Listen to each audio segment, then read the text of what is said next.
Ladies and gentlemen, how are we doing? Welcome back to another midweek installment of the Casually Chelsea Show. I'm here with the panel of Chris and CP, which start us off today. Ladies and gents, I appreciate every single one of you guys tuning in and watching. Today, we're going to be doing a little bit of a review, obviously, of the preseason game that just happened yesterday, which is Western Sydney Wanderers of Australia, the first game of the Australian leg of our preseason, official or public preseason, I should say, because we did have two behind closed door preseason. We'll review that. We'll go ahead and obviously talk about the recent news in regards to the here we go for Welbeck and Henderson and all that fun stuff, as well as the FIFA controversy that's happening right now, which looks to be blowing the fuck up. So, guys, we're going to do all that today in today's show. Be sure to stick around, grab your popcorn, sit back, relax, and enjoy the show. Smash the like button, though, before you go ahead and do so. Subscribe to the channel if you are new here. And last but not least, check out all the links in the description and memberships. 4 different tiers starting at 99p helps the channel out tremendously. Wow. So finally, guys, it happened. It's finally been done. The season is right around the corner. Chelsea are finally back to an extent. And we finally got a preseason game, which we're going to be talking about. Obviously, a 10-goal game that, listen, at the end of the day, guys, it's preseason. We're not going to take this very seriously, I don't hope. And we're probably going to look at this and kind of just look at the positives, the negatives, the things that are worrying us, the things that look promising, and then go from there. But just to kick things off, yesterday morning, it was way too early for me to do a watch along or anything like that. It was way too early for me to, have time to watch the game and then do a review yesterday. So figured let's just integrate into the show because I don't think there's going to be much to talk about. But a 10-goal game. Didn't look too good for Chelsea in the beginning. It was a fully rotated Chelsea side. Or rotated, I say. It's preseason. It's a very experimental Chelsea side. I mean, the oldest player on that pitch yesterday to start the game off was Tosin. Then you had Delap. And then a lot of tryouts. Dastan Satpaev got his start. Got a goal within 7 minutes, which is good for him. We saw Kavuma McQueen, Reggie Walsh, Reggie Watson that grabbed a lot of people's attention as well. And Manalo, Achinpong started in center back there. We kind of played a little bit of a back four as well. We saw, who else am I missing? Oh, Asugo played, had a good 45-minute cameo before he came off, got a goal as well, and almost an assist. Satpaev played, he was good. Yeah. Overall, like, the game was there's promising signs, and then in the second half, you had the likes of Gittins, Palmer, João Pedro, the typical names that are more aligned with the starting 11 come on and have some good cameos as well. And I'm not gonna lie. Now 3 preseason games in a row, Jamie Gittins has scored and gotten on the scoreboard. Esteval was nice to see him back after a grade 4 tear. Delap didn't do anything. Nothing really changed with Delap, to be honest. If anything, Delap stole an assist from Asugo that absolute shit striker, but hey, we'll talk about more about him as his preseason goes on. It is preseason after all. But yeah, I mean, I don't even know where to really start, so I'll go with Chris. Chris, what are your thoughts on the game? What caught your attention? Let's go from there. Like I said, I didn't watch the whole game, but like, I would say like the first play of the goal. I'm not sure if you saw the replay, right? The one touch passing, and the long through ball from the middle. I think McQueen. Yeah, McQueen. Yeah, McQueen. The McQueen to Satpaev. Satpaev. Yeah, that was a really good goal. That was like from these kids who were like 18, 17, or 16 actually, because I think one of them is actually 16. I think the DM called Watson, I think. Reggie Watson and there's Reggie Walsh. Yeah, Watson's the guy that's a 16-year-old looks like a fucking grown-ass man. And another guy. I thought that too. I thought he's like 25, 23, but no, he was saying 22. Chris was saying 22. Yeah, 22, 23. Like he looks like a grown-ass adult, but yeah, he's 16. He did well for his age. I can't lie, for his age. At least, held his own, yeah. But yeah, like we obviously struggled at defense. Tosin, he's supposed to be like the leader. You know, for these young players, like the left back, he didn't have a great game, but he's like 18. Action Pong next to him as well. Obviously, who is young and barely got any minutes still from last season. Tosin's still a disappointing game from him, for sure. A little bit, yeah, but I still think he's better than Tosin. I think what I don't know about that. I think what disappointed me more about Tosin's performance was the fact that you had 2 fucking headers, and you did this last season. This guy, when it comes to headers, is freaking useless. Like, he had 2 headers to score a goal, and he missed them both. He's not very good in the air. Like, Job Pedro's a better header than him, and he's. But the problem is like, you could say he's not good in the air, but the problem is he did this last season too, where he gets in these goal-scoring positions and doesn't put them away. Brother, I know you're older, but like, you and Achinpong, get together. You try to score a goal, Achinpong, you try to defend headers, please. Because both of you need to work on these aspects of your games. It's ridiculous how often this guy keeps missing from goal scoring position, and it's still happening. You would reckon, like, work on your weaknesses, but no. Go on, Chris. I didn't mean to interrupt you. I was going to say Pastry as well. Like, he came on... I don't know when he came on exactly. You just call him Pastry? No, I didn't say Pastry. It's a Pastry or whatever. Palestra, yeah. He looked really good when he came on. I know it's just preseason and it's against a bad Australian team, but his dribbling ability was great to see. Something we ain't seen in a while, at least anyway, from like overlapping wise, because Gusto can't do that. Ability wise, he just can't do that. But yeah, that was great to see. João Pedro, he was having fun out there. Delap was out there struggling for 60 minutes, couldn't score, couldn't even link up properly, couldn't do much. João Pedro was just dribbling through him like it was nothing, scoring, assisting. He got a hat-trick in 30 minutes. He got assist as well. That first assist he got for Gittins, like just dribbling past like 2 or 3 players maybe, and then passing it straight to Gittins for an easy tap-in was just beautiful. Yeah. But I mean, this is just João Pedro. He's a talented player, while the other one shouldn't be at Chelsea. No offense to him. Like, it's just, I don't see any reason to keep Delap. Oh yeah, Delap. He was. There is no like good reason. I am glad we got. I know we're gonna talk about Welbeck, but I am glad we assigned someone who can actually like, who's got a bit of technical ability. A backup, yeah. And he can score goals. And a better backup. We've seen that, firsthand. He scored a lot of goals against Chelsea, but yeah, we need to get Delap gone. Delap has got to be one of the first like forwards at least to get out. I would get rid of Jackson too, of course, if we bring in a striker, but. Yeah, I mean, it's a fun game to watch. Like, don't get me wrong, like 10 goals, you said. I know we concede a lot of goals, but it's pre-season and we'd have to take it that serious, do we? Yeah, obviously we don't, but it was a little surprising. And honestly, I think it comes from the leadership at the back. Like, if I'm going to put anything on Tosin, it's the fact that, you're not Thiago Silva. If you're not Thiago Silva just manning the line and helping Achinpong kind of figure out where to be and all that stuff, like, you're both going to have a bad game. Like, I'm going to be completely honest with you. I thought but this is probably the worst performance I've seen from Achinpong.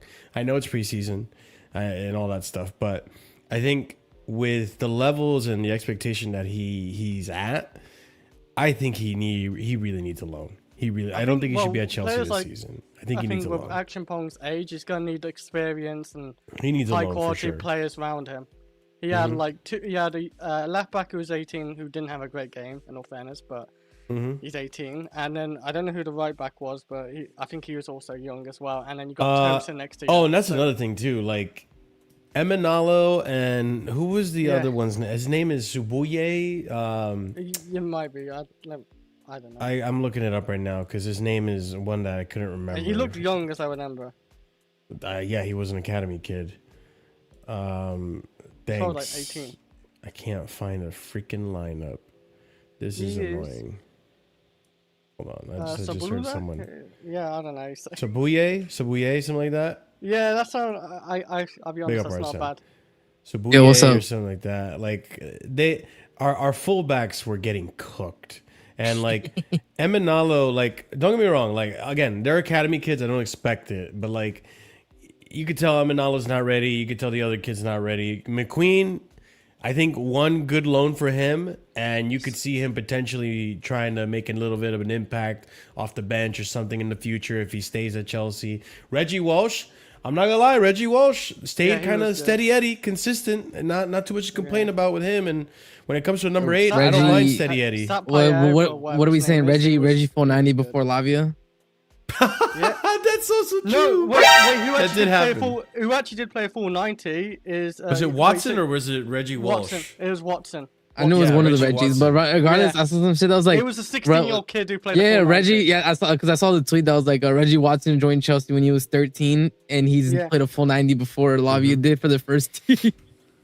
Ridiculous. And Lavia didn't even make an appearance in the game. That's the worst part too. Oh, I know. A little bit of a hamstring scare. He's gonna be okay for Spurs apparently, but still, like, you can't be joking like this. You can't be joking like this. Another one, obviously, Dario Sugo. Nice to see him play as well. I thought he looked. Of all the midfielders, I think he looked the best for the minutes that he played. At least in that first 45. half. Yeah, I was actually not gonna lie. I can't believe I'm saying this. In the second half, when we got some changes, Omari Kellyman, I think I see something there. Bro, we need to give it up, man. You realize he got subbed, right? He didn't get subbed off. He got subbed on. Yeah, he got subbed on. Yeah, he got subbed on. Then he got subbed off. No. Wait, no, what? I don't think so. He got subbed off 17 minutes, guys. Yeah, come on, man. What are we doing? He played 14 minutes and he got subbed off? I told you, like, well, this guy said 17 minutes and got subbed off. Yes, that's correct. He got like 2 seconds, bro. So I'm telling you, what are we talking about? That brother's getting moved on, man. We're not doing. He had some moments. I was like, okay, I could see something, and then I guess he got moved on or subbed off. I didn't notice because it was like 10-8 subs. He came on at 46 minutes. Yeah, I'm trying to see where he gets I guess subbed he came off. But yeah, I think with Emanalo and them, like, we'll see. Obviously, when Anselmino came on, no more issues on that fullback and the fullback positions. I think Anselmino did what he had to do, which he's a more experienced defender, so he kind of took care of business, which if he could be used as a left back kind of thing or a left-sided center back, maybe that might be useful for us. Maybe he goes back out on loan. I think another player we should definitely point out is Jamie Gittins, man. Jamie Gittins looked really good in the 30 minutes he played. Got himself an assist, got himself a goal. This is now his 3rd game in a row. In preseason, he's got a goal. He looked more confident. Obviously, the decision-making is still questionable because that comes with experience. I'm sure he's going to do better. But, yeah, TP, you're his biggest fan. I would love to hear what you have to say about him in the game as well. Any other players you want to talk about? Sorry, for who? For Jaime Gittins. Favorite player. I hate you that you said I'm his biggest fan. You're the one vouching for him the most. Fuck off. I'm just staying quiet. I'll let the football talk. Yeah, sure. Yeah, man. Sydney Wanderers, man, last in the league. No, he had a decent game. I wish he was a bit more selfish. He could have places where he could have taken shots earlier. There was one play, yeah, I know you're talking about. He was looking for JP or Estevao or Cole Palmer, but you can tell. Yeah. Other than that, like, he played well. He took on his man and everything. Pause. But yeah, just be a little bit more selfish, I would say, in that sense, in terms of taking the shot, because there's like he was just trying to look for try to overpass it. Like, brother, you're not playing the league yet. You're trying to warm up. Be selfish. You're playing Sydney Wanderers. Okay. What I did like about him, the touches.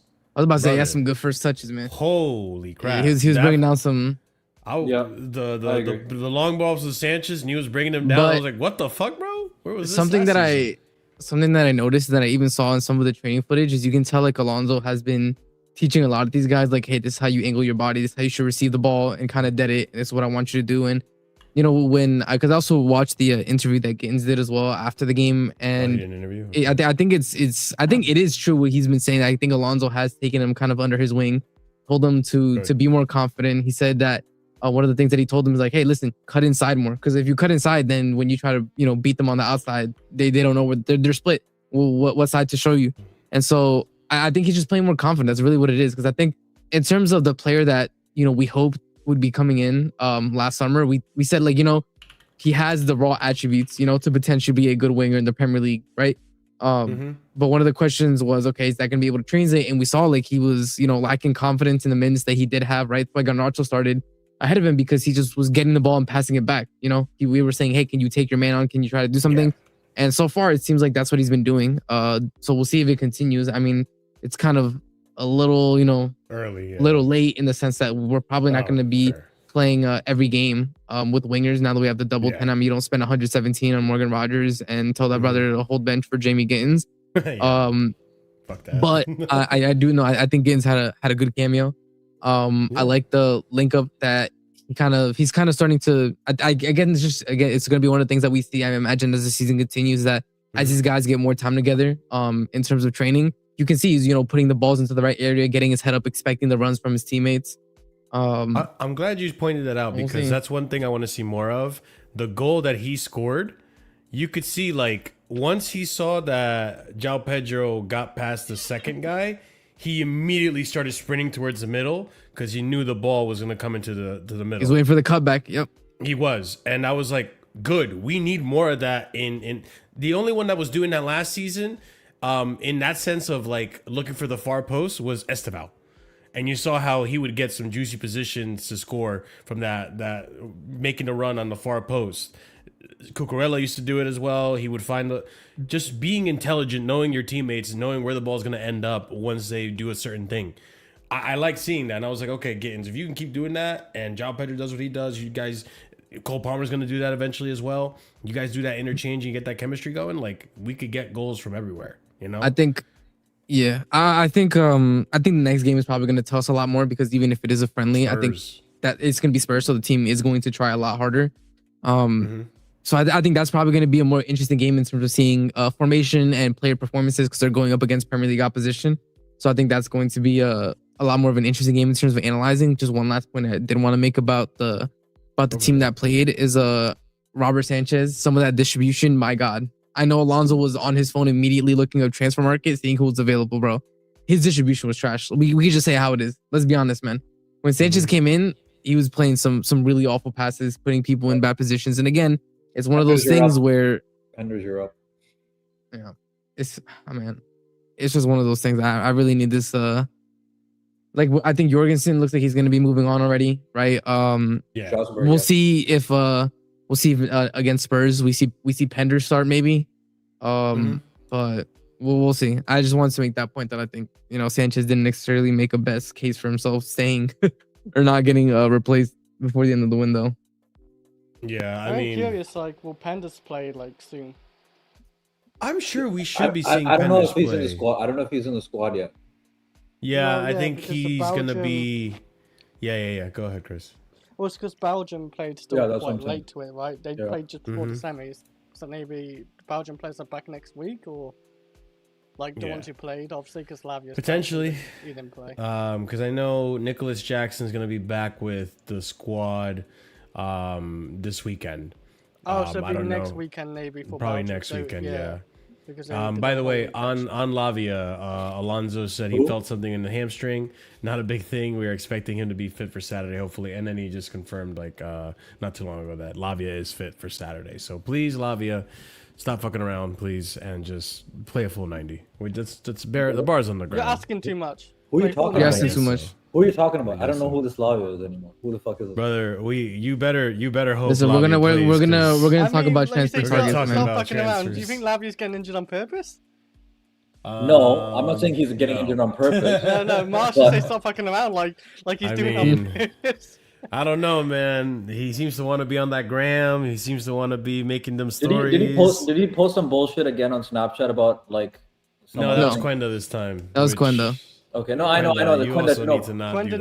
Quenda needs to be careful. You might get the curse. But But Yeah, he's gonna join like literally for next game anyway. So yeah, Yeah. he's going for his Spurs. You But should no, be I- fine. I- saw He's Quenda out. I too. do want to though. say Yeah. like Talk to me. Towson is the center back. Tammy Abraham, that's what he is. What He's do so you You mean? know what's disgusting, bro. annoying about Tosin though? And No, again, but- it's one of no, those 'cause- things because that it's- like Because he's 6'6". Tammy was Yeah. 6'4" or 5. No way, and they were Tosin's both. 6'6". Yes, he is. 6'4". yeah, he is, bro. Tosin's tall as 6'4", fuck, bro. 6'6". So and Tammy was 6'5", and they're both Next game shit at Saturday, the air. JK. And Yeah, they're he's both 6'6". and they're both shit in the air. How does João Neves have better fucking heading ability than you?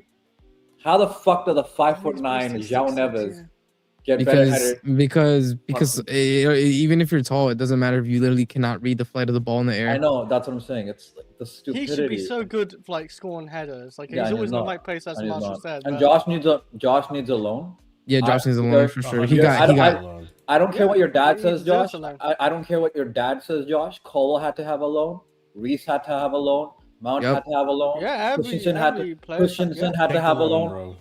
Christensen. Courtois had to have a loan needs- for a yeah, couple of years. He needs Yeah. like who was it that was in for him? I think KDB Crystal had a Palace. loan. KDB It was had a Crystal loan. Palace, right? Crystal Yeah, Palace okay. wanted him to get, bro. Like go to Crystal Palace on loan, bro. You're still in the Premier League. You're still He's in not gonna- London, he's by the not way. gonna It's not like you're develop well if he leaving. stays at Chelsea. You're He's not gonna Musiala. start. You're not. No offense. You're not Musiala level for defenders at your age. You're not Musiala. So if you're But the not thing, Musiala, no, but this is my thing. Even you look at somebody like Dean Huijsen, right? He immediately went to Madrid, highly touted, played a whole season in the Premier League, went to Madrid. He's been getting cooked, bro. They don't like him. They still think he's too raw and too young. It's like you just as a young Zamani team, for you just PSG. you just need the minutes, bro. You just need the minutes, and he's not going to get it at Chelsea because there's too much to risk, and I think that's something that Alonso and obviously Bali realized that we can no longer take risks in the defense. You can take risks further up the pitch with young attackers, young wingers. The further back you go, the less risks you are allowed to take in terms of building a squad. And we just can't have Josh. Like he has all the raw attributes. Like you're a baller, bro. You just need the minutes, and like he needs to realize that we're not trying to be mean. We're not trying to say nothing, but it's like, bro, you're getting skinned by a dude that is in the worst team in the Australian league. You know what I'm saying? Like we need to realize some things. He was getting skinned, and I'm glad you said that because he was really struggling in that game. And there was even I think what was it the goal that got him the worst was the second one, where you know the kind of center back he is, right? He likes to come out and win a tackle, like kind of like how Fofana does that, like the aggressive tackling into the midfield kind of thing. He lost the midfield battle, and then he was scrambling to get back, and then he got cooked when he got back, and then he scored the goal.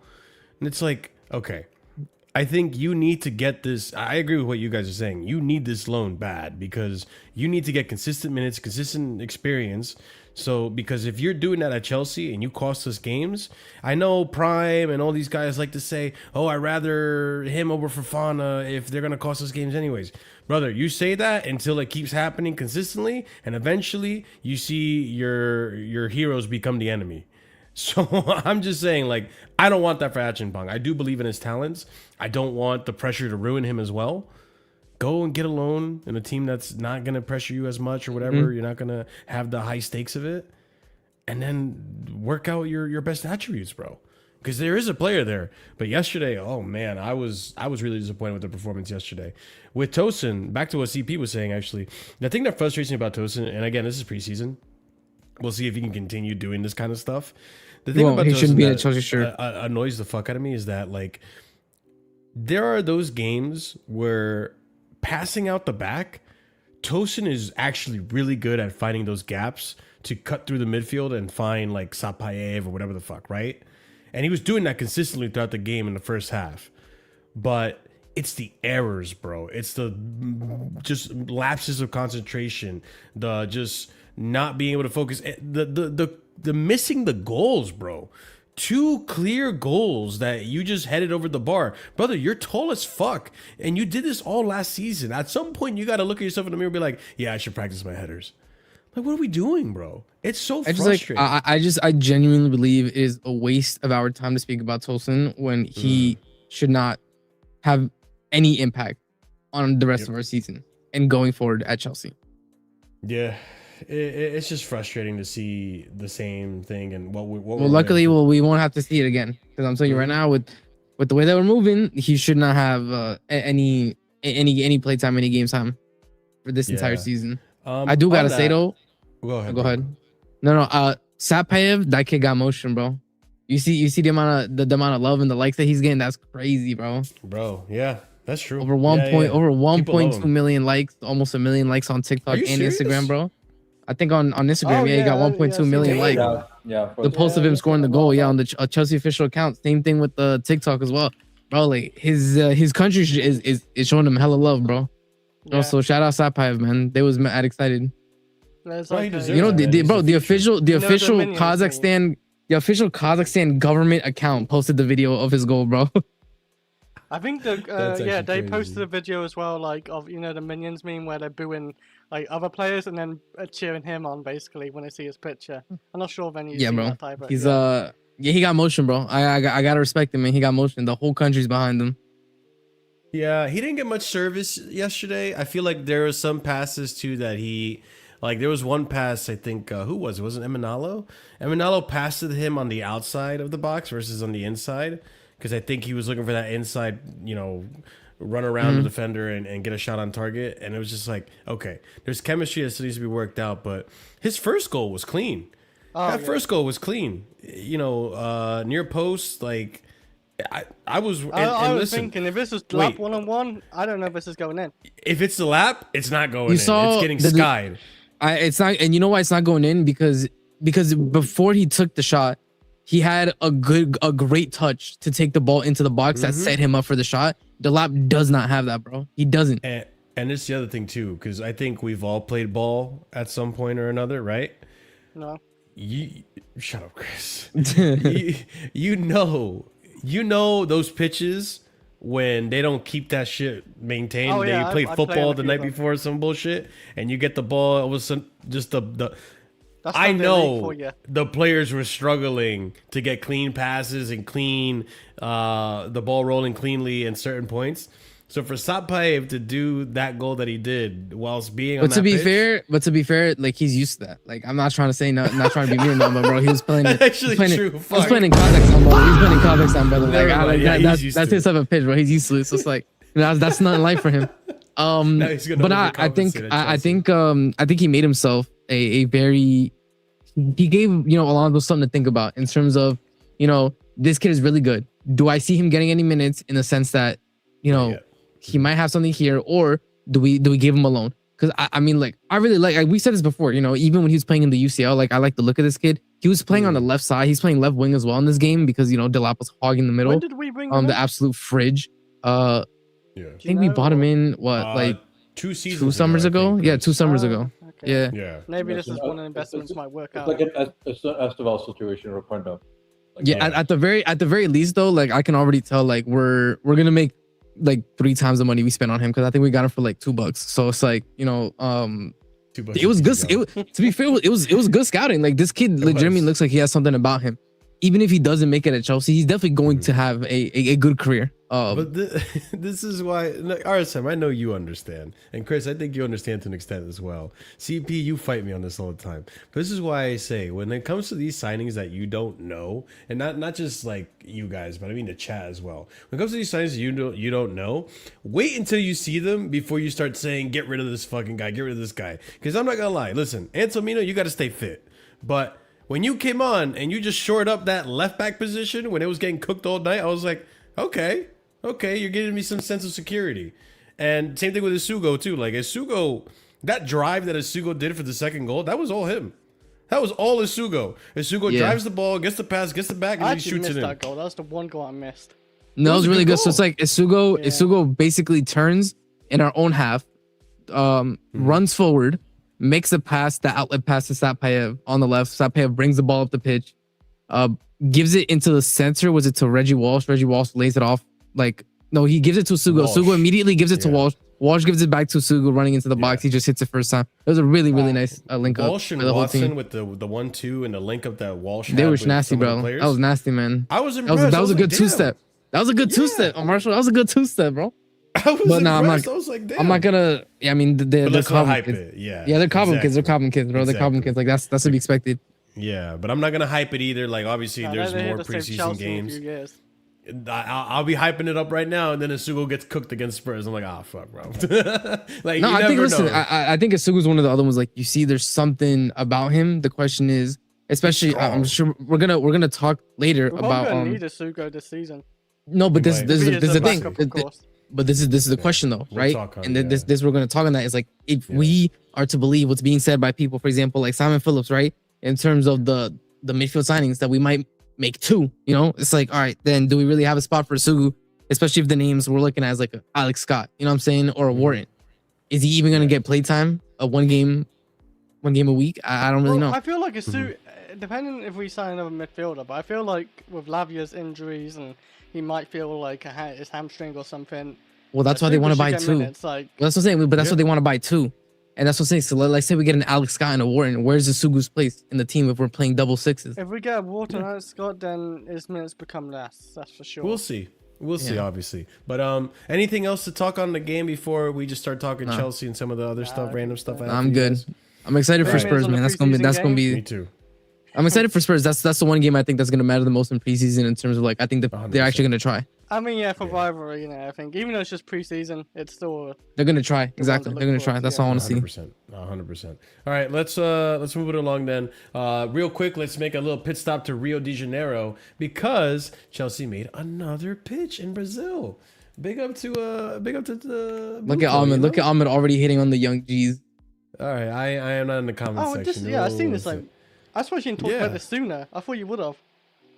Listen, I didn't get a chance to, and there's still a This lot has of things I'm been, probably not like, going to talk about tonight. 4 No, this is the months second ago. one, Chris. Oh, Brother, it's the second one. The second one. They did another one. Like a Oh, week it's the ago, second. Chris. We made a second. Yeah, there's a second one. That's why he Sport said, camping in this new area. Chris. That's why he said, guys, they did a second one. Just one other It's right here, Chris. It's right here. The second CFC community pitch unveiled in Brazil, which, hey, that's pretty cool. Putting our That's pretty logo cool. everywhere. Yo, we're going to make Brazil blue, bro. No, we're I'm all sport for camping that. Brazil. That's what's happening. I'm all for that. We got Dubai blue. Now we're going to make Brazil blue, bro. I hate that. I don't want that. I don't want Come that. on, CP. We got to make Brazil blue. Brazil blue I do again. not need. Brazil? I do not need more of the Brazilian flair to be fucking taken out of this woke nonsense. For this Maybe Delap can come over if we end gonna up keeping gentrify Delap can train us. That's what I'm talking about. I don't need We're gonna- gentrification in the favelas. I need them to be ungentrified. I need my ballers back.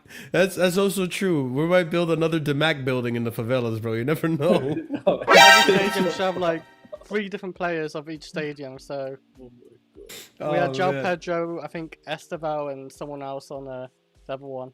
Yeah. Hey, listen, I'm all for this. This is pretty cool. So just figured I pass It's this nice. along. Yeah, it's nice. It to is see. nice. It is nice, and I know like in Harrison, in my part of Jersey and stuff, there's some of these pitches that they make like a turf pitches, community parks and shit like I that. wonder if we It's keep cool. looking after it though, or is it just gonna look No, like shit in don't 10 years? don't look after it, please. Don't look after it. Don't look after This it. guy, Don't you're look after hilarious, it. bro. Make it look like shit. These kids need to learn how to play with uneven surfaces. This woke nonsense in Brazil Nah, now. there man. should be like water No, fountains no, and we everything need- around there. We need ballers back. I can't have this nonsense we're having. There in should Brazil. be Take away their balls, take away their shin pads, pause on Yeah, that. Yeah, there should be, exactly. like- Oh, yeah. Take away everything, there should be bro. like a Yeah. machine where You're playing with the you just get tennis football ball. That's out what of you're it, playing a with new when you're football, a young. new Nike. Yeah.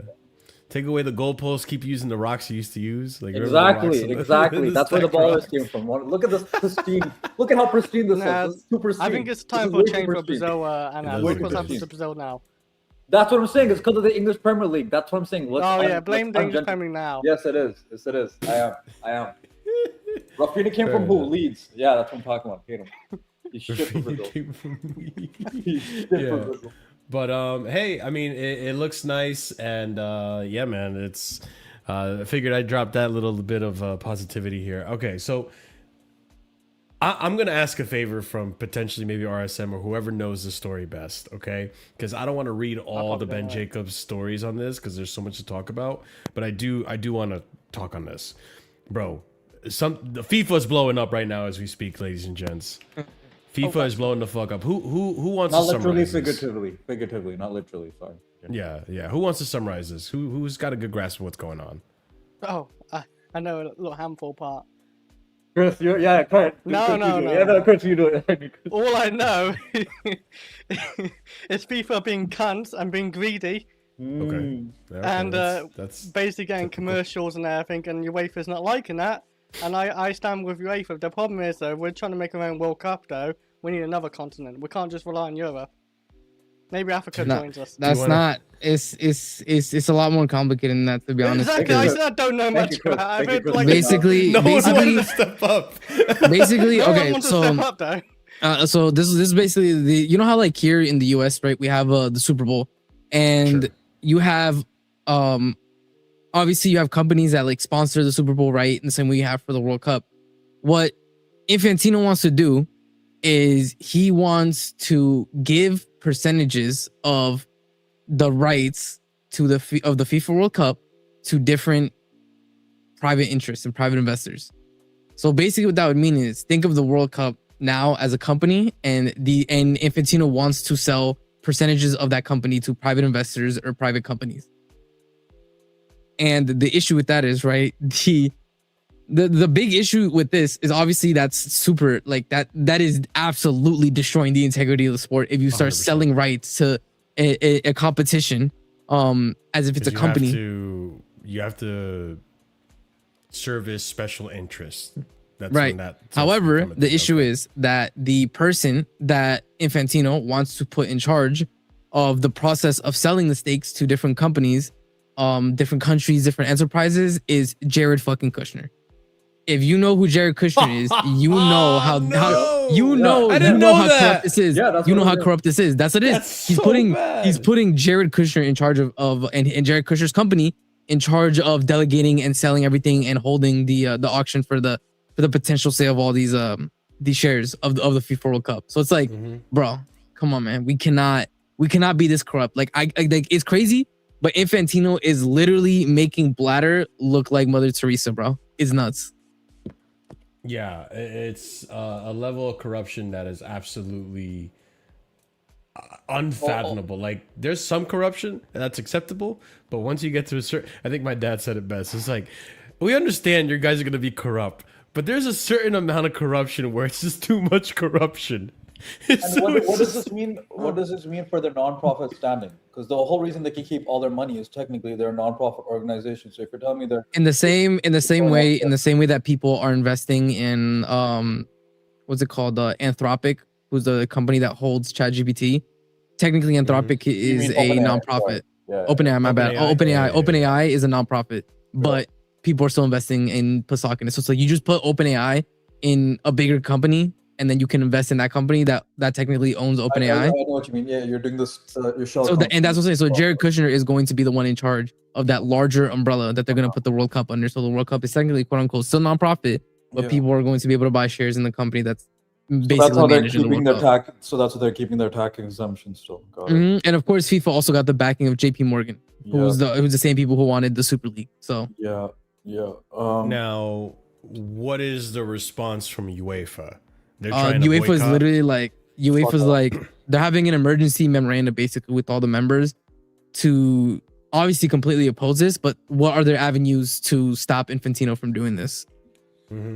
And also, that's the other thing too. Now, Infantino has given the Football Association until September 19th to back the plan to sell off part of FIFA to private investors with 40 million incentive to accept.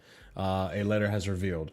The alternative being that I think they just don't participate in, like, what, World Cup or something like shit like that, like something like that. What do you mean? There was the incentive now where, like, if you sign up, you get 40 million. No. The 40 million incentive is just like, it's just basically a bribe. It's like, if you approve of us doing this, you'll get a 40 million kickback. That's it. Because he's desperate to get people to push this through. He's basically trying to get all the smaller countries to buy in because everyone has equal votes. So if you get the poor countries, smaller countries, there's more poor countries in the world than rich countries, by the way. That's what he's banking on. Yeah, that's what he's banking on. That's what he's trying to rally up the votes from that way. Wow. Because the France is going to have the same vote as Haiti. So if you're giving Haiti 40 million compared to France, the dent for Haiti's program is going to be way more. Bro, 40 million for a country like France is a rounding error, bro. 40 million for Haiti is literally like what they make in 10 years, bro. Right. So So that's what I'm saying. Like he's just bribing all of them. I think it's gonna pass. That's I the think it's crazy gonna part too. unless UEFA backs out and you get Common Ball to back out and Africa, that's the only way. The issue is CONMEBOL is money hungry, and they will accept this because for the same reason that they accepted, for the same reason they accepted to host 3 total group stage games, and that is going to count as us hosting. For the 100th and I'm assuming the African Confederation is going to do the same. I think that's why UEFA is under the biggest pressure to try to find something. Basically, he's trying to buy out AFCON and Asia. That's what he's doing. UEFA is going to hold an emergency meeting Thursday to discuss it. It's fucking insane, bro. This is on the CONCACAF side of things too. This is their statement apparently. CONCACAF was only made aware of this matter through media reports and subsequently via media release. We are deeply concerned by the lack of due process. We share the disappointment of many within our region and the game that this level of detail has been designed and shared publicly before any discussions with relevant governance bodies and stakeholders has taken place. All leaders within football, we are the custodians of the game. Collectively, FIFA and the confederation and every member association has responsibility to always act in the best interest of the sport. Every decision to make must be guided by good governance, robust process, and long-term stewardship. This is the framework within the CONCACAF operates. We trust that all within the FIFA family will act in the same manner. Honestly, and someone pointed it out, I don't see any denial of not wanting to do it. I think this seems more of along the lines of we're just disappointed that it came out of nowhere and no one was the only people that are outwardly opposing it right now are UEFA. Every other confederation is going to wait to see where the wind blows on the public opinion. And let's be honest. CONCACAF's going to fold because the largest shareholder for CONCACAF is going to be the US, and Trump owns that through Kushner. So you're fucked. Yeah. Yep. Ahmed, your silence tells me that you approve of this. Ahmed, the Yanks are killing. Are we really surprised? Ahmed Nation. Brown envelopes are hitting. Huh? No, first of all, Ahmed, you're muted. That's one. Ahmed, you're muted. Number 2, now Ahmed has been saying for years now the Yanks are killing the game. The game is gone, so I expect him to completely oppose this. Yes. All I'm gonna say is I think Ahmed's gonna approve of this because Bridge Nation is a dictatorship, so I think he likes where it just continue. So go ahead, Ahmed. You know, this is what happens when you do Yankification of the sport. There you go. This is what happens when you you hit the triple, the capital C, capitalism. Why are we surprised that this was the end goal? The thing, I always make this clear, yeah? For all of the faults that Argentina, Sepp Blatter had, the Ice Heart, Sepp Blatter still loved the game. The problem is, we live in a world where the mandem do not care about something called the sanctity of sport. This is not, what I mean? For a lot of sports, man, it don't matter anymore, man. Basketball, I love basketball, but there's no sanctity of basketball that exists in basketball. Yeah, mandem are moving to cities now. You know what I mean? You can just get a new owner. Oh, you're not gonna build me a stadium? I'm gonna go to the next city, bro. I don't give a fuck about you current fans, bro. Yeah, I want stadium money. As a Vancouver fan, I totally hear you. It used to be the Vancouver Grizzlies before it went to Memphis. Hey man, it's about to soon be the Portland Trail Blazers. I told him he's not the Trail. I know. Yeah, but Seattle too. Sorry. I just think just generally speaking, I think for me, what you just made 15 billion apparently. That's how much gross revenue you made. Yeah. From this year's World Cup alone. How much more money do you want? You know what I mean? Sometimes, bro, this is what I always say, guys, yeah, as a human being, we have to realize where, being content, being what's needed for obviously for stuff to work out, stuff to improve, and then being a greedy bastard. One of the reasons why Infantino is doing this is that he himself sets the benefit. Not even just the football. I get money from selling off the World Cups or stuff. So it's not people too much. I say this often. We live in a world where we forget about why do we love said for? Why am I doing this for? You know what I mean? The sin of greed is honestly, I say this often, it is the most deadliest sin. You know what I mean? Before pride is second, but Greed is the number one. That we need to realize, guys. Yeah, Infantino makes millions already.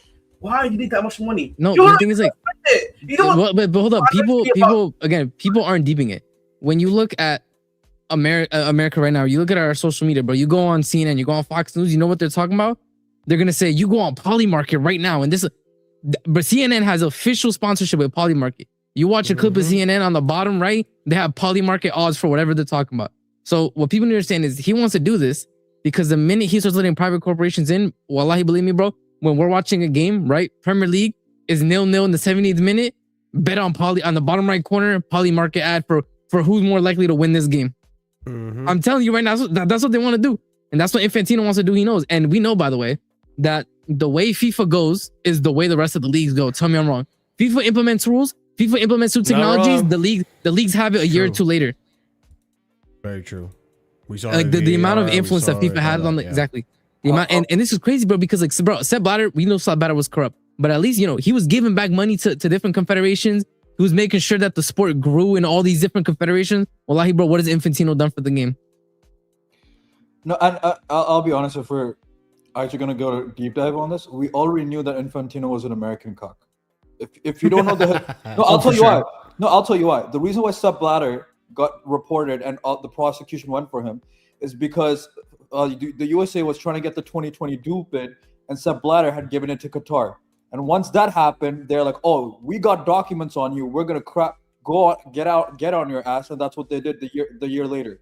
And that's how you got the USA in for this World Cup, because they got Infantino with the promise that Infantino was gonna give it to them, and he's been America's cock ever since. Yeah, and I remember no offense. Yeah. No, none taken. I was just thinking in my head, like, when I die and go to hell, because I know I fucked up so many times, I'm definitely going to hell. But like when I die, when I die and go to hell and I see the faces of the seven deadly sins and I look at greed, it's a toss up. I think Trump still gets it, but Infantino is so close to that level. The thing is, you won't have to worry, bro. Infantino's gonna be in the deepest pits of hell, bro. Just gonna see fucking Trump. You're not even gonna see him, bro. Dog leash with Infantino right there. I pray he does, dude. I pray he does. Bro, this is actually like so disgusting. Like I really hope like this is bad. Like people don't understand how bad this is. Like once you start letting private interests into sporting, bro, imagine the Olympics got bought by a private equity company, bro. Like I there's no comparison that I can give, bro. It's like imagine if I can't even find a point of comparison. Like FIFA is the biggest like sport organization in the world. The fact he's trying to sell shares of it off to private investors is crazy. Yeah. The only reason you would the thing is like FIFA is not in need of any more money. They're doing this because they want to make it themselves richer, and the way they do that is to start allowing these private interests to start being able to funnel a shit ton of money into FIFA and into their own pockets. You know, the other thing I would mention is that, listen, we are also proving this unfortunate point. We are also doing this thing of where everything can be bought now, bro. You know what I mean? There's no such thing as, guys, okay, we're going too far. Some things we actually just cannot buy for, because, if we start doing that, we are corrupting our own selves, bro. This is like a corrupting thing. If you buy this, bro, then we can never say football is like, for me, is the beautiful game in all, bro. There's no honestly. They stained it. They would stain it forever, bro. It'd be stained forever. If we go in this direction, right? Because there's some people that are still a little confused as to how this works, how it affects the game. Let me just try to dumb it down, and obviously, you guys in the panel, correct me if I'm wrong. How it works essentially is that if Infantino makes, FIFA available for purchase, the World Cup available for purchase, and private companies come in and buy certain shares of the World Cup, you have to then, as someone who is a provider of these shares and make sure the stocks go up and all that stuff and people get their fair share, you have to start accommodating to these people. So that's when bias starts to come in. That's when the fingers starts to be on the scale. That's when you get more Florian Balogun all of a sudden not suspended. Marshall, look at this those kind of games. Marshall, look at this tournament alone. Yeah. Halftime shows. Hydration breaks. Hydration breaks. You can do ads. He's already started the process already. Those things start to influence the game. So the things that you guys hate about the game start to show up more and more.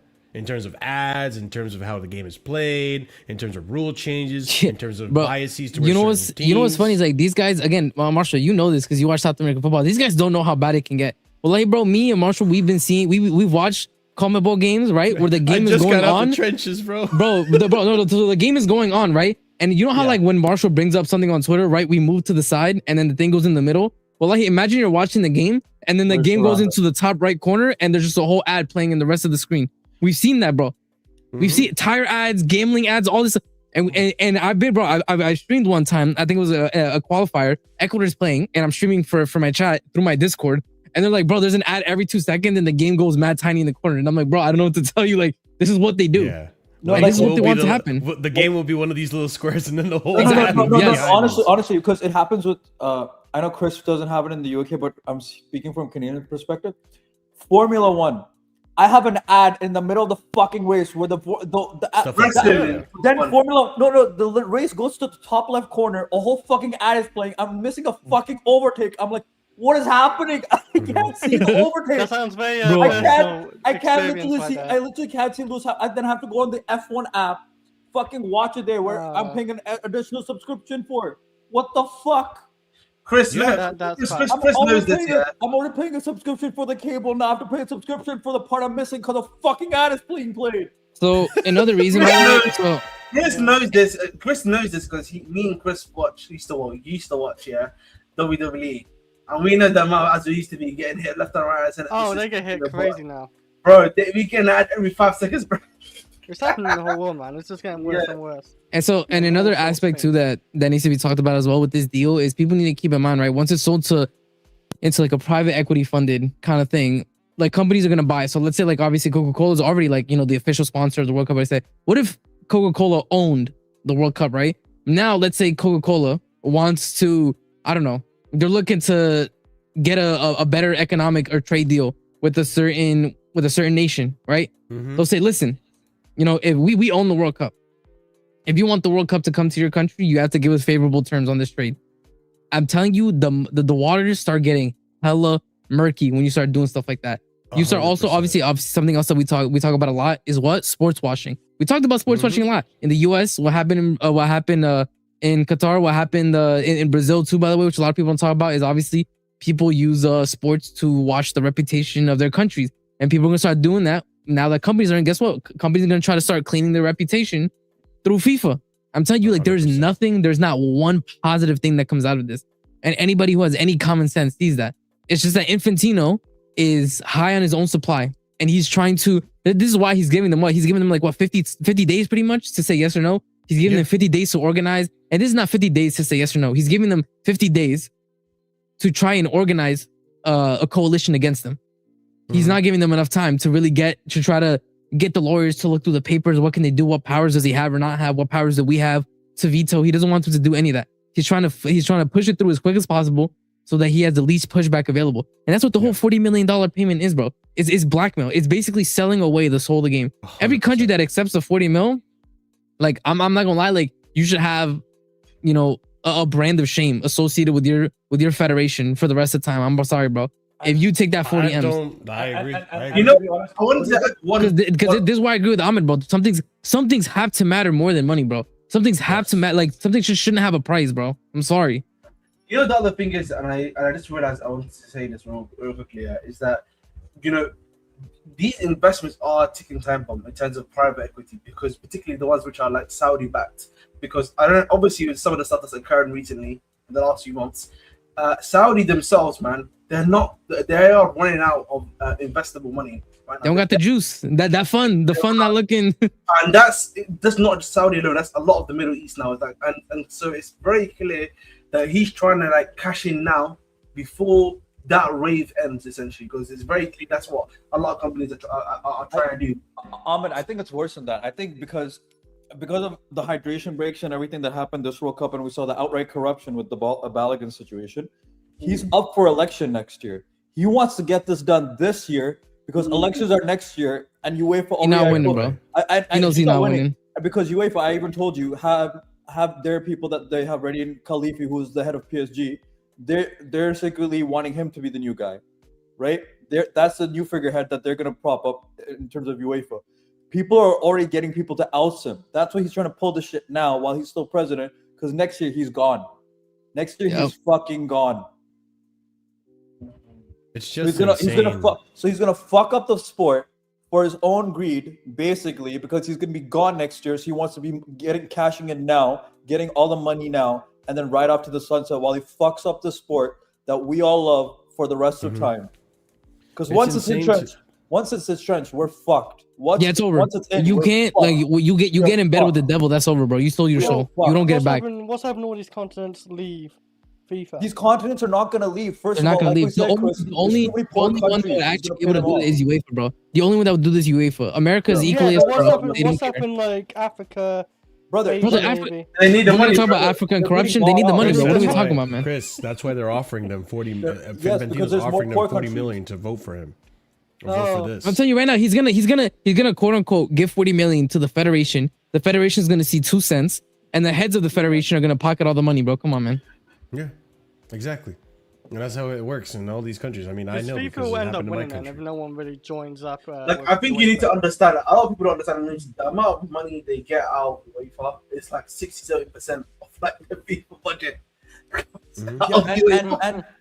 And on top of that, now it's like the Balogun situation. What I mean is like Arsam said, the example of, let's say Coca-Cola is a majority stakeholder in this. Let's say 50% or 60%.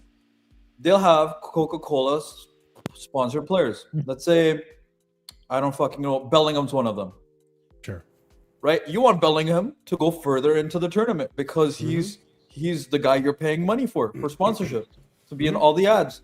So why can't Adidas is already the ball sponsor. It's not crazy to think that Adidas will buy shares in the World Cup, man. That's what I'm saying. So why do you think Coca-Cola can't be like, hey buddy, we need some favorable terms for England, or especially for Jude, in terms of maybe fouls that he commits or fouls that are committed against him? Why won't they do that? That's helping their shareholders stuff. And it's only going to further make it more obvious the favoritism towards bigger teams. Yeah, because all the big teams are going to be the ones with the big players, with the big sponsorships. Exactly. It's going to be the Englands. It's going to be the Brazils. It's not going to be freaking Bosnia-Herzegovina that it's going to have a major sponsorship with. Even if they do, it's not going to be a major player enough for them. So they're all fucked. That's why, I really hope that UEFA is able to pull through and find something in the books that's like, oh, hey, this goes against this law or whatever, like something, because this cannot be allowed to go through, man. It can't. It would be a dark time for the sport. I agree, and honestly, we live in such a freaking weird time where, there was a time where, like my dad was saying, we all knew this shit was corrupt. We all know, and that's the thing too. I don't want to take this moment to also whitewash UEFA and be like, yeah, UEFA, you guys are fine. They're the heroes. No, they also are corrupt as fuck, and they have their own issues as well, right? Yep. But in terms of just this situation in general, we live in a time now where there's absolutely no shame in the Premier League people straight in front of their face. The Premier League gave their support to the statement released. They have because UEFA or the UEFA one. Yeah. It says that the Premier League is a founder member of the European leagues and fully supports the statement, the official Twitter account. Yeah, because the FA already supports it. They have to back it. Every FA is going to support this. Yep, 100%. Or otherwise, they get punished in their competition. But that's why I said UEFA has to find something, because any other confederation is already going to bend the knee. That's not even a question in my mind. So it's it needs to be them. Yeah. So this situation is going to be very heated. This is as big a situation as the Super League, pretty much. It's bigger. No, it's worse in my opinion. It's worse in my opinion. Way worse. It's just blatant corruption and robbery of the sport, which there's no shame in the world anymore when it comes to these things. These politicians, these guys in power, they'll do it in front of your face now. And before there was decency of being secretive about it and all this stuff, this is public as fuck. It's insane. I don't know how it's gonna go in terms of Kushner's a guy. We already know his ties with Israel. We also know the ties with what's happening in Bosnia Herzegovina. The Middle East. Yeah, not even the Middle East, with the fucking island that they bought, that they quote unquote Ivanka Trump put in a fucking show that she discovered. They didn't buy it, they discovered it. All right. No, they discovered it, and then they bought it because there were already people fucking living there. Fucking idiots. We're gonna buy it now. Yeah, they fucking bought the land, which they quote unquote discovered. Ridiculous. All this unclaimed land. What do you mean, dickheads? People were already living there. You pushed them off, basically. Bribed the government by saying, hey, if you don't let us buy this property, my dad is literally the president. We're gonna fuck you over. Mm-hmm. Yep. Yeah. It's crazy shit. So we'll keep an eye on it here on Casually FC, and obviously when things get updated and when we find out what's going to actually happen, we'll talk about it here as a panel. Yep. All right, let's continue on. Before we get into midfield talk, just really quickly on to some rumors on Pedro Neto. So want to catch up on this because this was coming out last week, and then all of this got obviously overshadowed by the fact that Jordan Henderson is happening and all that fun stuff. So let me just actually put this up here. There we go. So, Langari reported apparently that Pedro Neto has been offered to Al Hilal by his agent George Mendes. Hey, Ruben Neves, you're still there? Talk to your boy, okay? So we continue on. Liverpool apparently also interested in Pedro Neto. Then we have Chelsea are not surprised by the reported interest in Pedro Neto, though would not allow him to leave on the cheap after noting the rising valuations of other wide men in this window. Chelsea are not actively touting Neto. I mean, I don't blame them for not selling him on a cheap. I agree with that. Neto is still highly regarded, and it will take significantly more than Garnacho's 42 million valuation figure to praise him away from Chelsea. So when you say significantly more, Simon Johnson, I hope you mean like maybe 55 or 50. Like, isn't it 50 somewhere? Don't do 80, all right? Because that's what we originally thought was significantly more for Santos, and it ended up being not that much more. Apparently, Chelsea's Pedro Neto is among names on Man City's radar as they formulate a list of potential wing targets, with the club having also looked at PSG's Ibrahim Mbaye and Yan Diomande, among other options, who we know is already at Real Madrid. And then Pedro Neto has been left off the not-for-sale list, but is still valued by Chelsea and will take a very high bid to sign him. I mean, are we all still on board of getting rid of Neto, or do we see some value in keeping him in the team? Go I ahead, would Chris. sell him, but like for a reasonable price, of course. I don't want to sound for like under 50 million if you've seen Garnacho go for 42, 43 million. Because if we do a player back three, I wouldn't mind seeing Neto if we can't find a left wing back on the left wing back role, because he does like to trap back. He has that work rate in him, and he can cross. I know he can cross, but his decision making can be a bit questionable. But maybe with different management and stuff like that, maybe it gets better. But yeah, I would stand for the right price though, because there's no point keeping him if there's no real plans for him. But if you can't get a right price for him, I wouldn't mind trying him in that left wing back role if we do play the back three. If we do. Ahmed, you look like you're in an open-minded mood today. Are you willing to bring back Neto, or are you still wanting to sell this guy? Say no to Portugal, thank you. Okay. And more importantly, say no to Jorge Mendes clients. That's That's the one. listen, I don't think. Listen, let's be real, Marshall. Yeah, we don't. I think we are at a point where we don't need. We need to kind of like start moving on from some of these brothers, man. And I think particularly the ones which are not adding enough value to the team, to the squad. If we're being objective and fair, right? And Yes. and I think, listen, Pedro Neto last year, bro. Let's be honest, Marshall. He can't dribble. He can't dribble past his man. He's got one skill move. He, usually I would forgive a player if they can't do that. If they're a great shooter, what's it called? If they're a great shooter, Marshall. The issue is, he's not even a great shooter either. So. He stopped scoring would goals you after mind the Last left summer. wing no, back I was about to role say though, last season his same issue was like the Madueke issue, bro. Where this brother, by the way, Neto, scored half the goals that Palmer did, and Palmer was gone half the season and shit the other half. Yeah. All his goals came in the first half of the season, I'm pretty sure, too, barring like maybe one or two. Exactly. I And then he got a hat trick against Wolves in the league or whatever Pedro Neto got 2 more goals than Caicedo. God Did he damn. really? Yes, he did. He got 5. Caicedo got Didn't 3. he also create like, I know like we was quite bad last season, but didn't he create like one of Chelsea's most chances last season? I think that was still I Enzo. I'm think not that gonna was lie. Enzo Fernandez. That was Enzo. Him and Enzo right there, but he was up there as I Yeah. remember.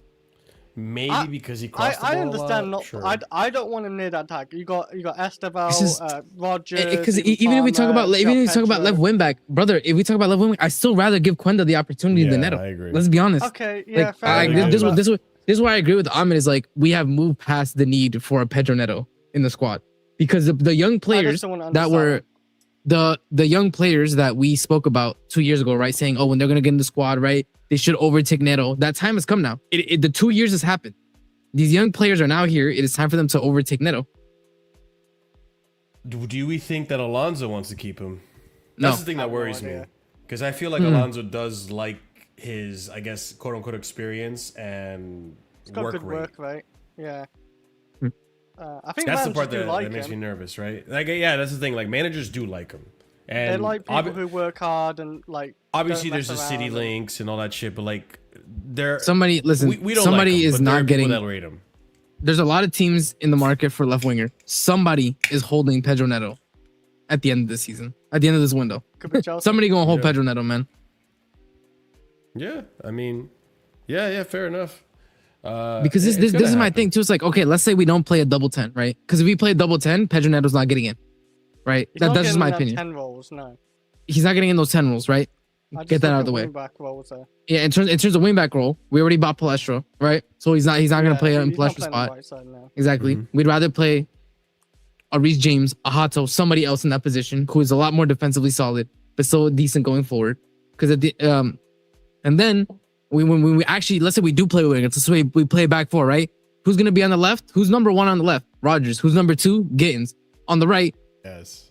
it's Esteval in front of Esteval. Neto. Esteval's in front of Neto. Yeah, I'm thinking. By the way, Quenda's also next up. Right? Quenda's also next up on the right, by the way. Oh yeah, I guess maybe. So my whole point is that's what I'm saying. We unfortunately we have, because of Quenda coming in, because of Rogers, that's it. Neto's utility to the team in terms of being able to play both Do we have a sides, backup 10 being a winger. for What? Palmer. If we do back four. Neto as a backup 10. What are you talking Yeah. about? I mean, You he got plays Esteval central. there, and you got Rogers there. Yeah, but That can Esteval play right. those.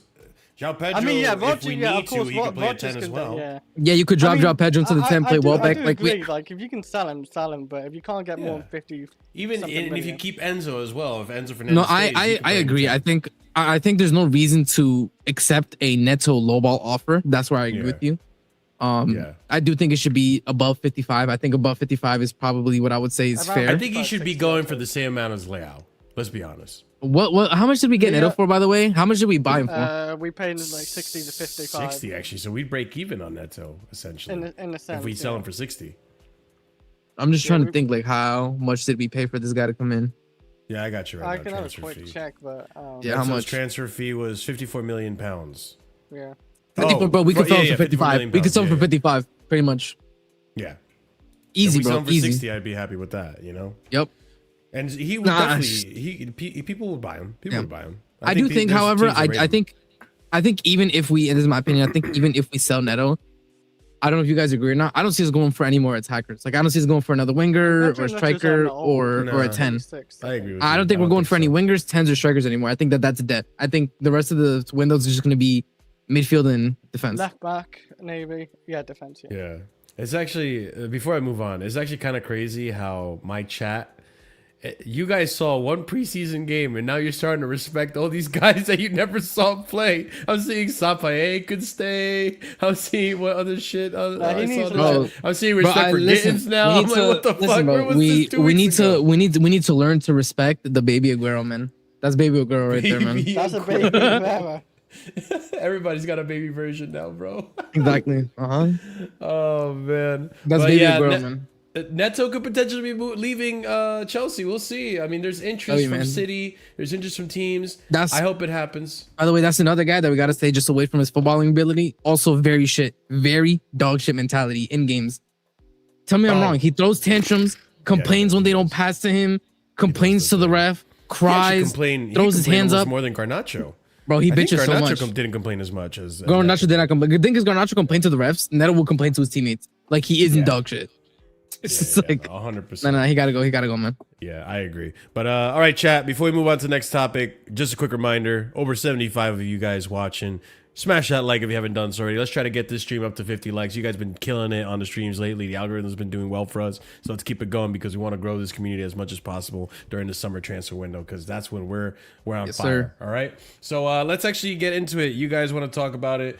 Let's start chatting up about the midfield. So we got a midfield roundup, a lot of stuff going on in the midfield.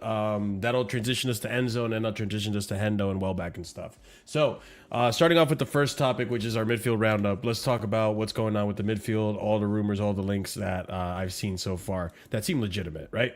So Chelsea, we start off with this Fabrizio Romano a few days ago saying that the next Bamba is going to be the midfield, right? It's looking to do something really important with the midfield. We hope it's true. Now, Alex Crook from TalkSport came out and said that Chelsea are not in a race for Bruno G. This is then later confirmed as well by Bobby Manzi, Mail Sport, also claiming the same thing, that Chelsea have not at any point inquired about Bruno Guimaraes and are not in the race for him. Now, that could be very dependent on what happens with the next bid that Arsenal put in for Bruno. All of a sudden, maybe they're in the race. You never know. They're trying to maybe gauge out the price of what Newcastle are willing to accept and what they're not. This is all a game of chess. Now we move on to Alex Scott. So this has been a big name that's been making the rounds, okay? So Chelsea have the budget to make a major midfield signing this summer. Chelsea are looking for someone who will bring physicality, pace, athleticism to the midfield. Alex Scott does not totally fit the profile Chelsea are looking for. He was more of an opportunity signing, and he was valued for his physicality. Chelsea have a long-term interest in Adam Wharton, according to Ben Jacobs. Alex Crook then also saying this with Ben Jacobs. They recently had a approach rebuffed for Alex Scott. Chelsea willing to pay over £60 million. Bournemouth made it clear that they do not wish to sell him. Florian Plattenberg later coming out that understand Chelsea remain very interested in Alex Scott and considering submitting a new bid. Chelsea opening offer was £64 million, which was rejected by Bournemouth, who determined they want to keep the 22-year-old midfield. And then they said more teams keen on him, not only Chelsea. Pep Guardiola once called him an unbelievable player. Thomas Tuchel appreciates him a lot as well. Sure. Then more on this as well from Ben Jacobs. Alex Scott's story from earlier. Chelsea rejected bid was around £64 million. It was quickly turned down. Bournemouth told Chelsea, much like they did Arsenal, City, and United, that they do not wish to sell. Scott was offered a new contract in March, and on and off talks have been taking place since. Scott has indicated he has no plans, and it stands to sign a new deal, even though Bournemouth are prepared to offer a contract with a 2027 release clause. Bournemouth remain intent to keep Scott, even if Scott doesn't agree fresh terms. Bournemouth want to keep him at least one more season. Current deal runs until summer 2028. Are Bournemouth in Europa? Yes. Okay, so that's probably a big reason why they want to keep him, because they don't want to lose players, especially when they want to compete. They already lost Krupi, by the way, as well, with the news today. So. Oh, okay. I actually didn't get to read much on the news on Krupi. Chelsea are exploring the midfield market after seeing a £64 million bid for Scott rejected. Another midfielder arriving is not a guarantee. Enzo Fernandez. Another midfielder arriving is not a guarantee. Enzo Fernandez will be sold. What sentence is that, Ben Jacobs? Anyways, CFC remain open to Fernandez signing a new contract, but if the club's £120 million valuation is met, an exit is possible this summer. Laurie Whithill, it feels like if Alex Scott is going to go anywhere, Chelsea seems the likeliest destination. That's because Alex Scott showed interest towards Chelsea. Patty also mentioned here that Chelsea inquired about Bouadi, the 18-year-old from Morocco. The deal obviously didn't go well because they were just shocked about how much they wanted for him. So also other rumors, Alex Crook reporting as well too, is that this morning on the 22nd he was told that potentially Camavinga could be going to Chelsea as well. This will push me over to Enzo. Why not? Let's just transition this into both together. And then I forgot to add Adam Wharton stuff, so I'll get that in afterwards. But apparently the latest on Enzo Fernandez, just an Argentine journalist, Bochafa, claims there are concrete developments regarding Enzo Fernandez's future. I've spoken to people who work with the player, his representatives, and someone close to the coaching staff, and all three insist Enzo's move to Atletico Madrid is in the works. That was about, 2 weeks ago. Haven't really heard much about it since.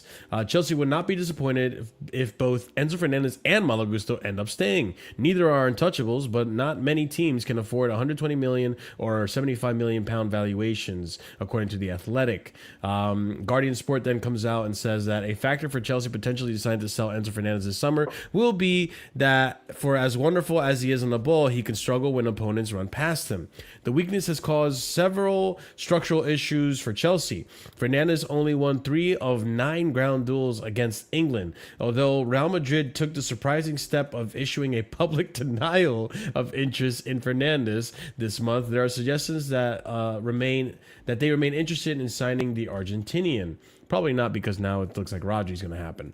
Atletico Madrid considered a move for Enzo Fernandez, who is keen to leave Chelsea with a 120 million asking price. Chelsea would demand around 120 million to sell this summer. Fernandez open to joining Atletico Madrid. More on Fernandez as well. Sources close to Chelsea insist Xabi Alonso and the club are looking forward to welcoming Enzo Fernandez back once his break is over, according to Bobby Vincent as of 10 days ago. Also, Ornstein saying that I don't think right now there's a market for Enzo Fernandez at the price that would convince Chelsea to sell, which likely brings us to the conclusion that he's probably going to stay. We'll see. Just in, Enzo Fernandez agents will have talks with Chelsea soon. The situation needs to be clarified as soon as possible, waiting to understand what type of opportunities there could be for him on the market, according to Fabrizio. So still no real acceptance that you're going to stay at Chelsea, still looking for other clubs to go to. Man City are planning a double swoop for Chelsea to sign Enzo Fernandez and Malo Gusto, according to City Extra.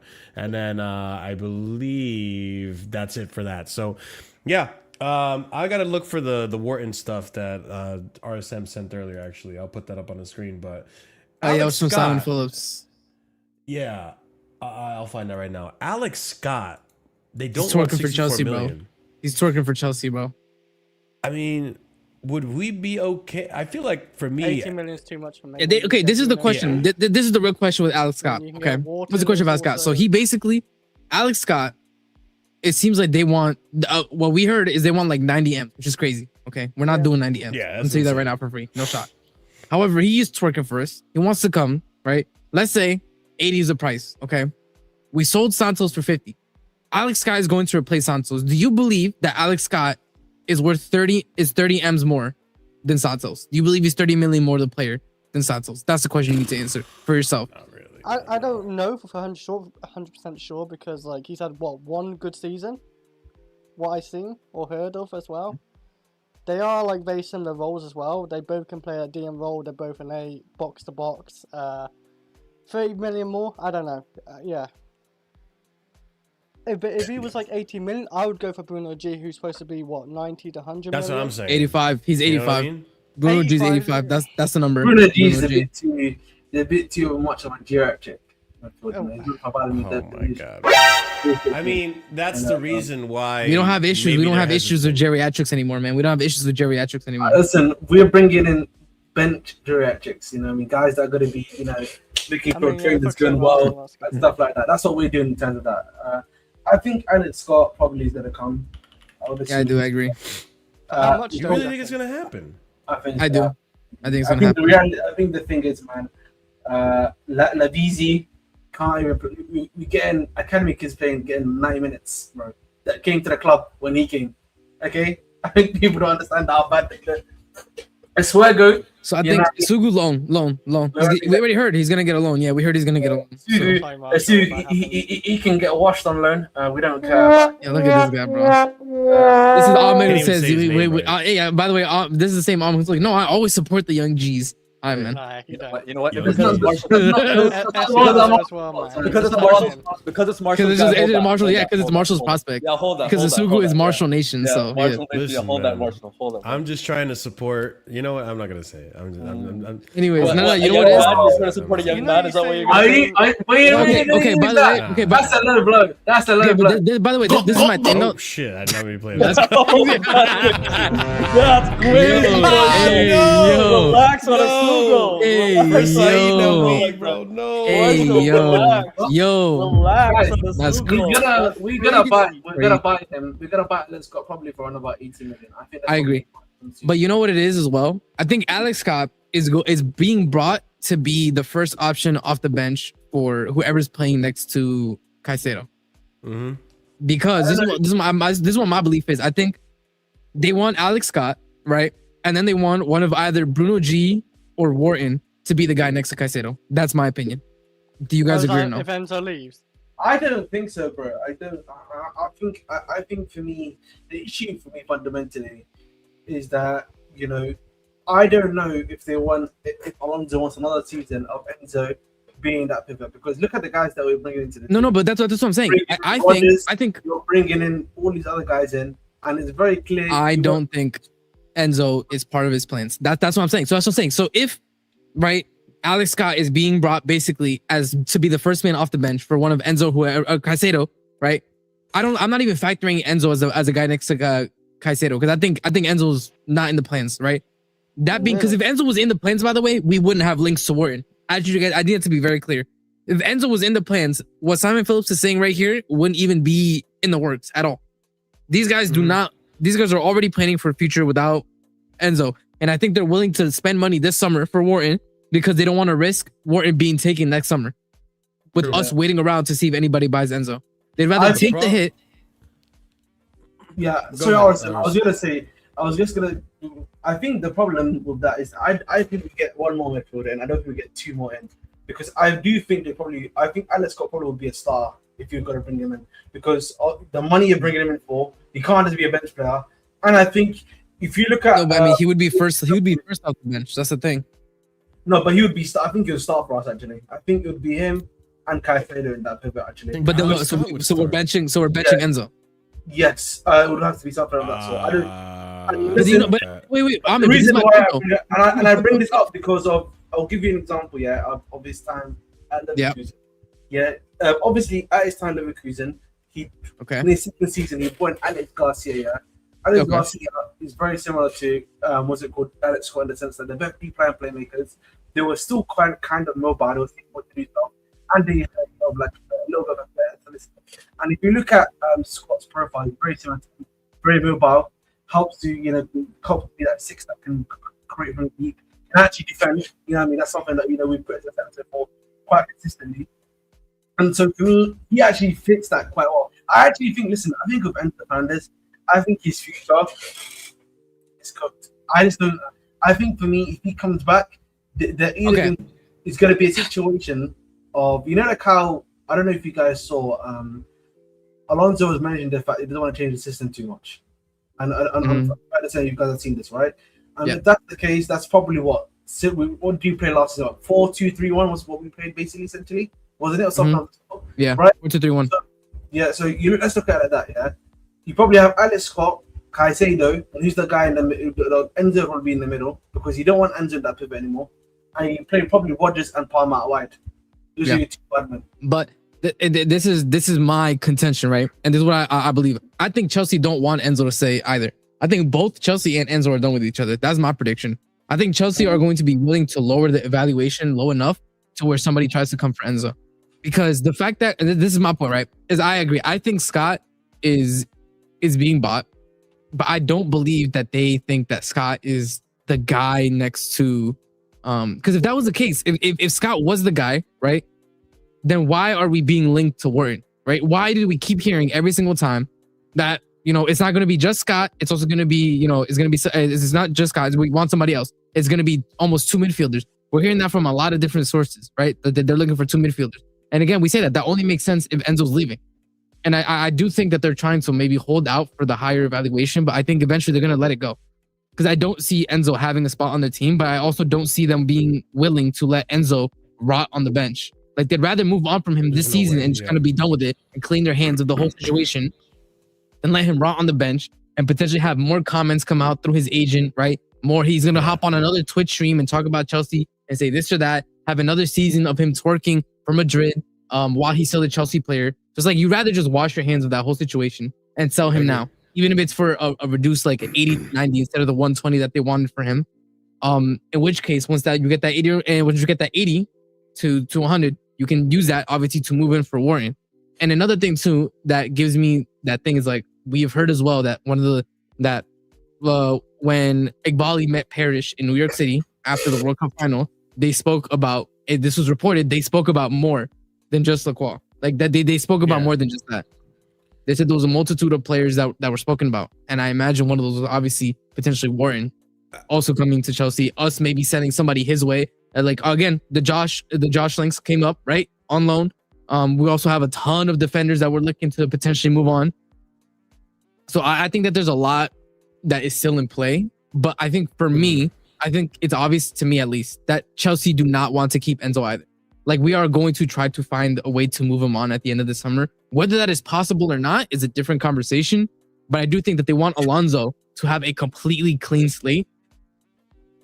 And unfortunately, Enzo was one of the people who, I don't think that it was necessarily his on the pitch mentality, because I think on the pitch he kept trying to go for wins. He kept trying to win games. I don't think he down tools like a lot of people were trying to allege. However, I think off the pitch his mentality was just like his head was already in another club. Like his head was already in Madrid and stuff like that. So it's like you just can't keep somebody. You can't keep somebody at the club who doesn't want to play for the club, who knows that next season I'm not going to be here, because then they don't care. So it's like you can't have a team with that. I think there's a lot of things that are valid with what both of you said. What I think is, so of the three options, right? Bruno G, Wharton, and Alex Scott. I do think Alex Scott is very much the most likely one to happen, right? That's 100% happening. 100%. I agree. Yeah.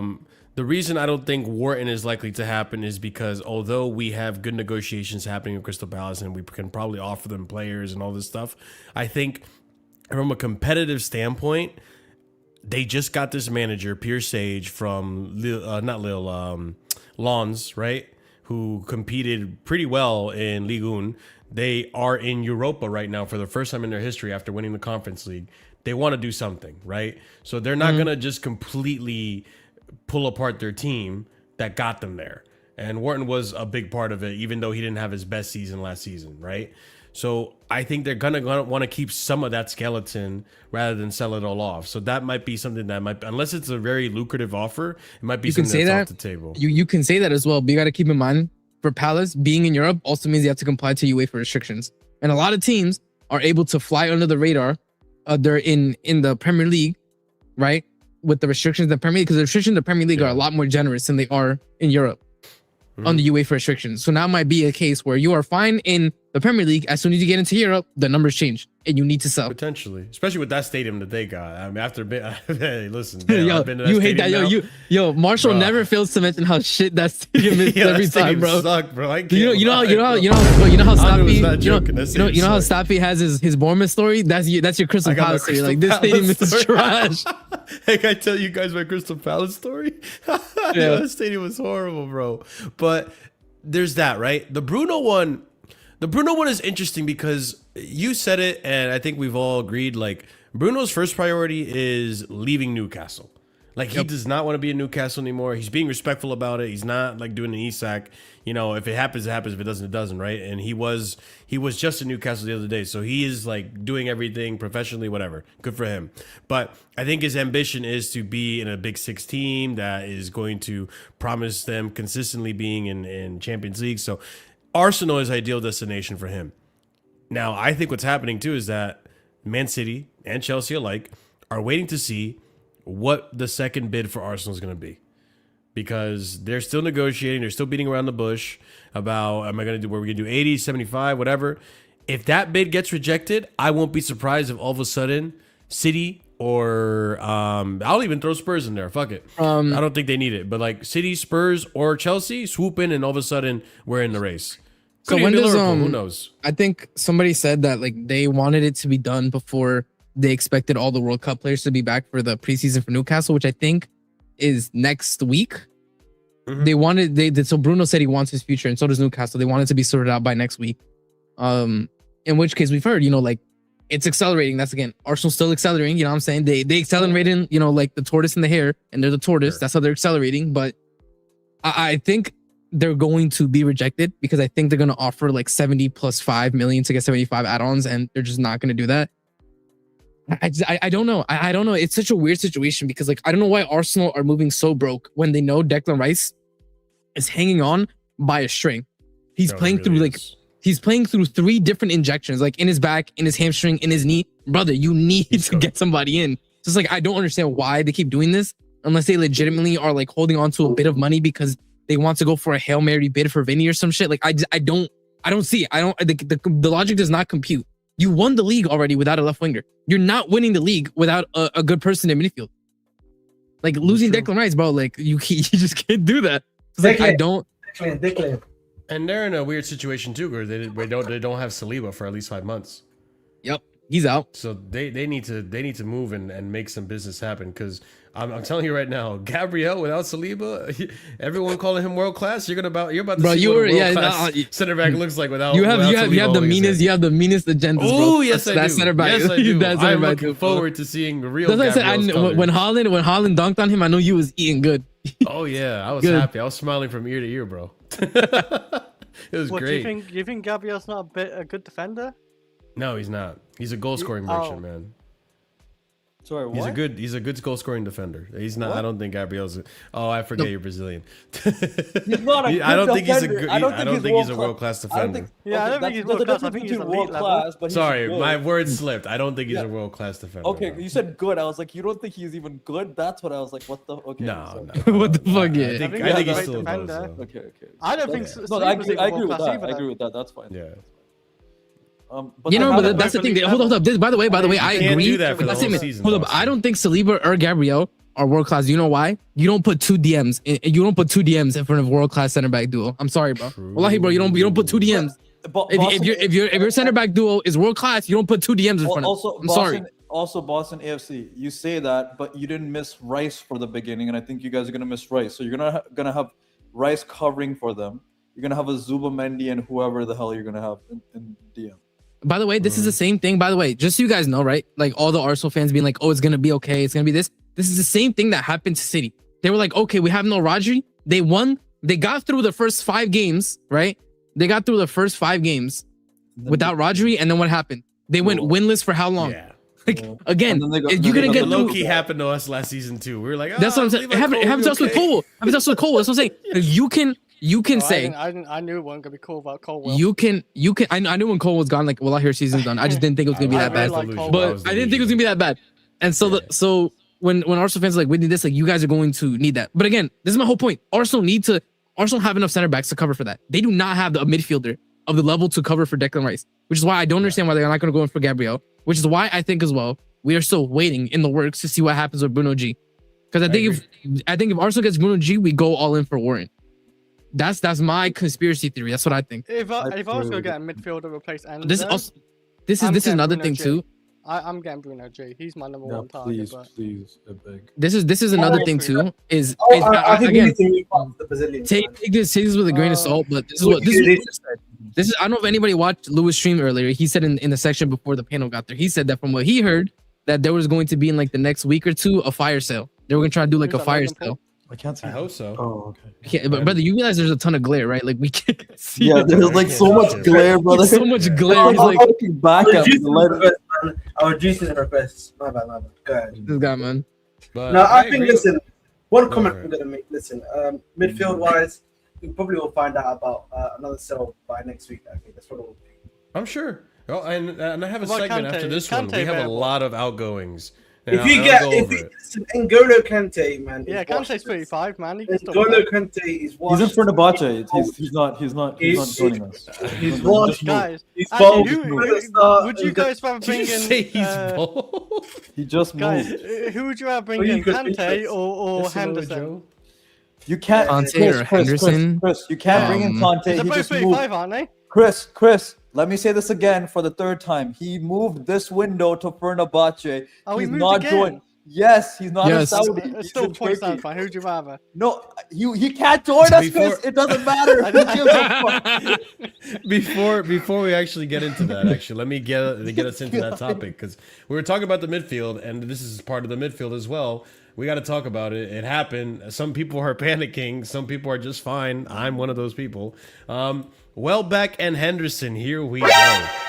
Ladies And and you guys gents, seen believe AI it or not. videos of Henderson and Welbeck? Oh, I saw it in the handicap cart and the old man cart and stuff. It's great. Yeah, shout out Let's, the unction, man. Let's see that. Let's We'll get into in on it. the unction. Let's see how this happened and how it occurred. So we started off with Fabrizio Romano. Xabi Alonso discussed with Chelsea board over the possibility of signing an experienced striker. Welbeck is seen as the ideal choice for that profile. Talks ongoing. Delap and Omega could both leave depending on the proposals. We'll talk about strikers later. Chelsea are interested in Danny Welbeck. So Kieran Gill reporting it. Then we hear the David Ornstein Bamba. Chelsea exploring a move to sign Danny Welbeck from Brighton Hove Albion. Terms end 2027 with Brighton Hove Albion aware of interest. Early stage, but optimism on all sides. Deal can be done. Quality plus leadership appeals to Alonso. Keyword is going to be that leadership as we continue going through the segment. Xabi Alonso has approved of Danny Welbeck as a new experience option up front for Chelsea. CFC in active talks to explore this possibility from Brighton. Then, this is the other one that took everyone by surprise.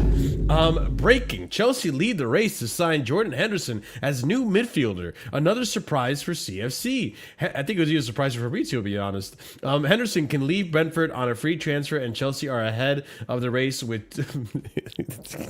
ahead of the race, brother. Ain't no race here. Ahead of the race with 2 more clubs for England international. Okay, maybe there's a race. Former Liverpool midfielder open to the move. And then Ornstein also breaking it out. Chelsea working to sign Jordan Henderson from Brentford. Top contender among multiple Premier League clubs eyeing England midfielder as Brentford are ready to grant free transfer. Amicable situation plus healthy relations between the 36-year-old. Chelsea are working on a deal to sign Henderson from Brentford. An exit is possible on free transfer. Henderson is keen on the move. It follows a rejected bid from Granit Xhaka. Seeking experience and leadership, Henderson's character viewed as a big factor as well.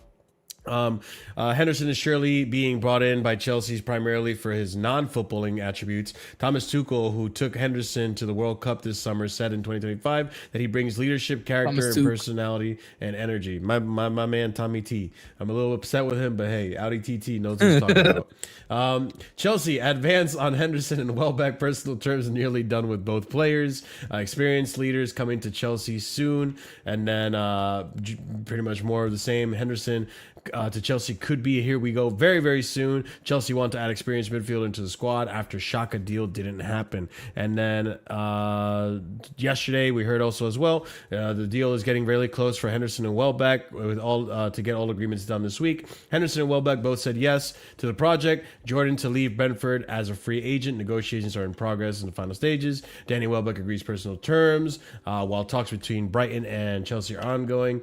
Welbeck granted permission to do the medical. 2-year contract, could join CFC squad in Hong Kong next week. And then here is the first here we go. Danny Welbeck to Chelsea, here we go. Deal in place with Brighton for the English striker. Welbeck agreed with Chelsea until 2028. So a 2-year contract there, people. Medical next. Brighton approved decision to let him go after formal request from Danny. Henderson coming soon. We'll go over this late career goal surge. He actually had more non-penalty goals last season than a certain Tua. Yes, which is, hey, you know, that's something. And Chelsea are not expected to add a further midfielder as things stand beyond Henderson, according to Simon Johnson Sport. The club have plenty of options with Barco and also James. We'll see how true this ends up being.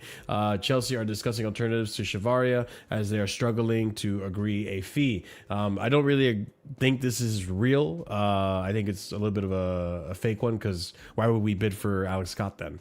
But regardless, Fabrizio Romano with the Bamba. Breaking, Jordan Henderson to Chelsea. Here we go. Former Liverpool captain has agreed a 2-year deal at CFC and will sign until June 2028. This week, Henderson left Brentford and Chelsea will now welcome him next. Exclusive story from Monday confirmed.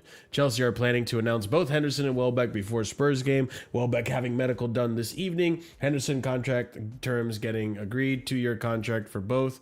Optional being discussed for Hendo. So, yeah. Listen, my initial thoughts on all this is I'm okay with it, really. I was supposed to go back. I'm okay with it, honestly. I don't think Henderson is going to be playing very many minutes. I would be surprised if Henderson breaks more than 500 minutes this season, right? In total. Man, maybe not 500, maybe 1,000. Look at Ahmed cheesing, bro. What are you smiling about, bro? What you got to say?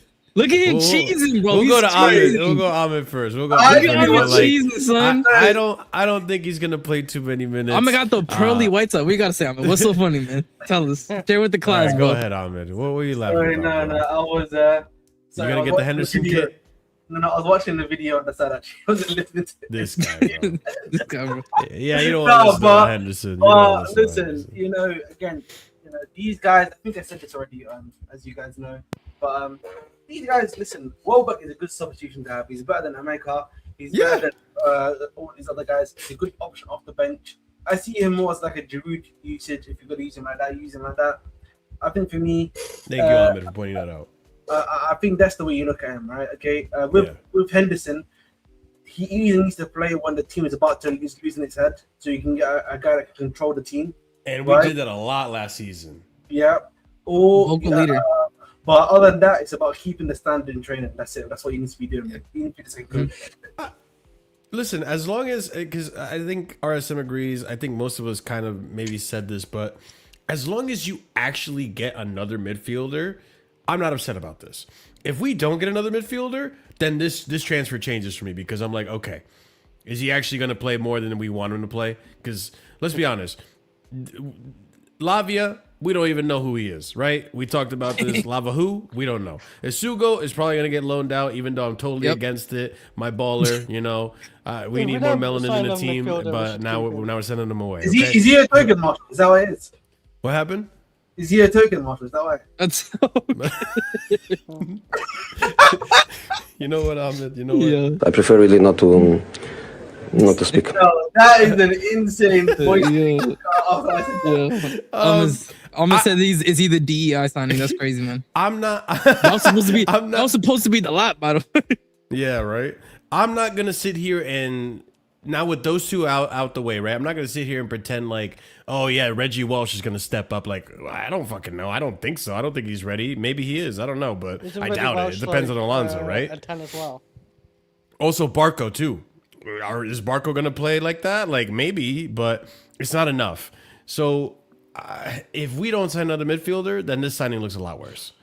But as a vocal leader and stuff, like what Ahmed said, the mentality and shit, we had a mentality issue last season. Let's be honest. We could have fought for Europe at the last game of the season. And we said no.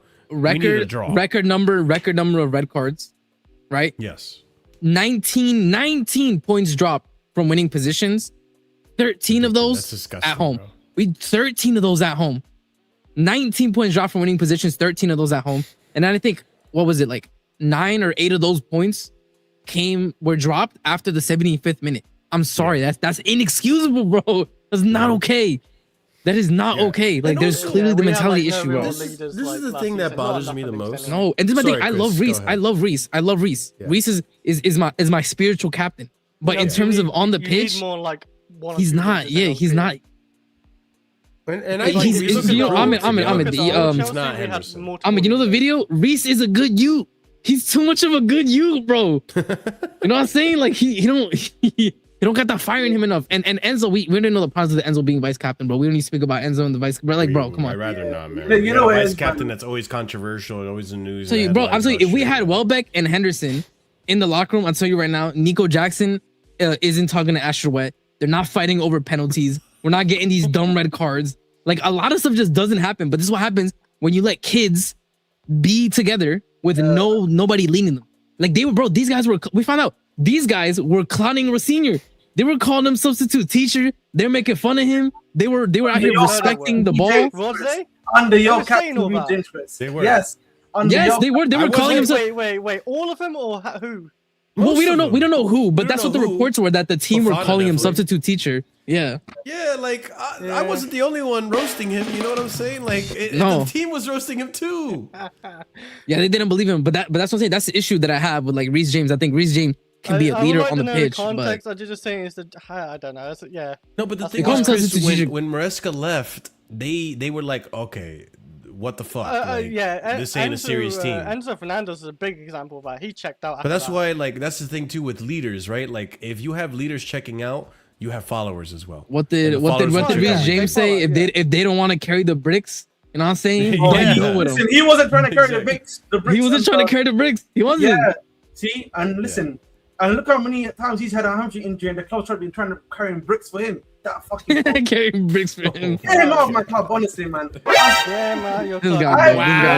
He played 40 games with you, Ahmed, last season. He did. He played 40 games. How many times did we lose? How many times did we lose because of him playing those games? Half the time we lost. What? We're not blaming Reece James for those on the pitch, bro. We're not. Wait. When he was 10 men. Now you're going too far. Caicedo getting red carded. Who dominated that midfield? Okay, now you get Caicedo involved in this. What a draw! What a draw! This guy, he's so shameless. He's so shameless. You say, anyways, listen. Can you tell me the games where we dropped points because of him then? Arsenal. You know, he wasn't good enough in the midfield. He was to block those passes. Arsenal one. Let's keep it real. Stop. Let's keep it- Okay, well, okay. Out of all the problems, stop. Out of all- Let me just make one point. I took it personal. You know, listen, I've got one point to make here. Listen, all I'm saying is that if you can get 100 million or 30, 40, 50 million for exchange, I'm You're a gonna joker. You're a joker. God. He's such Ahmed is such. Chelsea wouldn't even dare. The way he gets Chris every time. But when I tell you, anyway. Years old. He ain't getting Listen. 100 million. Getting away from Ahmed's tomfoolery. Okay. I do think that I think it was clear for us that we needed. Again, this is the crazy part is that the rivals, people from within the club, we all said we need to bring in leaders. We need to bring in older, experienced heads. If not into the starting 11, at least to having them in the dressing room, right? So hold the standard to put an arm around the younger players, to show them the level of discipline and concentration that's required at the top level, right? Because even if these players, their bodies might be failing them, their minds are still sharp enough. They know the lessons that they need to impart on the younger players. They see, for example, they could be quick to react to when they see, hey, the game is slipping from them, right? Sub me on, I'll be able to calm them down. I'll be able to rally the troops, tactical foul here. I'll teach you how to do that. Like all these intangibles, right? That we speak about in the sport, because the sport isn't FIFA. We're not playing with overall cards. You know what I'm saying? This is not how the sport works. You need the intangibles. We spoke about that for so long, and we're finally getting it in. And I think it's also a sign of how much trust has been put into the hands of Alonso. They are letting him guide this window 100%. There is not a single signing I have seen that stinks to me of, oh, this is a clear like Gwen Stanley signing. This is one for the future. Every single signing that they have made, almost, other than that one kid for like from the MLS or whatever, like every single other signing, I've been like, okay, I see how this works for the immediate need that we need right now in this team. I see how this immediately solves an issue or plugs an issue that we need. So I think that it's a smart signing because they're free, so they're not going to really burden us in terms of blocking. Free? Yeah, they're both free. Welbeck is better. I think it's gonna be like 3 to 5. I thought he's like 5. It's 3 to 5, bro. I mean, I think no. Again, So what they said is it's an undisclosed fee, but it's gonna be like 3 to 5 M's, bro. It's gonna be like almost nothing. Oh, I forgot It's not gonna be a lot. No, I feel like there's no reported fee. Henderson, because he's a free. I don't know what the wage is, but I would have. No, I think his wages. So his wages at Brentford were 75. So we could just match that. I'm pretty sure. Yeah. I think if anything, like one thing about Henderson is I want to point two things out, because I think when the Henderson thing was announced that he was coming on a free and all that stuff, all of a sudden Chelsea fans, and I think Chris even said this to me, I much would have rather have paid 30 mil for Xhaka. I didn't say no, 30, that's the 25. Okay, 25. Still, 25 is still. 25 is fair. Yeah, still a little He was rated debatable, one of but the I best agree. I know midfielders you're last coming season. Bro, but 25 is still nearly double the record amount for exactly. somebody his age. Exactly. I know he's so old, but like he's a great midfielder. I agree, Chris. I much rather would have had Granit Xhaka. Listen. If Sunderland weren't so hard set on him never leaving, it probably would have happened. We can just say it like that. It's that simple. Yeah, but we didn't really offer a good fee. Like we did. We don't know. The thing is, like, yeah, we 8 million to 12 million. That's what we offered max. Yeah, which isn't that bad. That's like the going rate for somebody his age. Exactly. Not like how good of a season It is. He had It and how legitimately important is. he But he's 34 years old, Chris. How much more do you Yeah, want to pay for a I know he's 34-year-old? 34, but I reckon we could have 2 good I seasons with him. don't know another He's not a 34-year-old player. that's He's not a going for player like who 30 relies mil, on bro. That's pace. crazy. Pardon? Sorry, go ahead, Chris. Sorry. No, go I ahead, was just Chris. saying he's not a player who relies on pace, and 1, he's also experienced, and 2, he's a league winner with Xavi.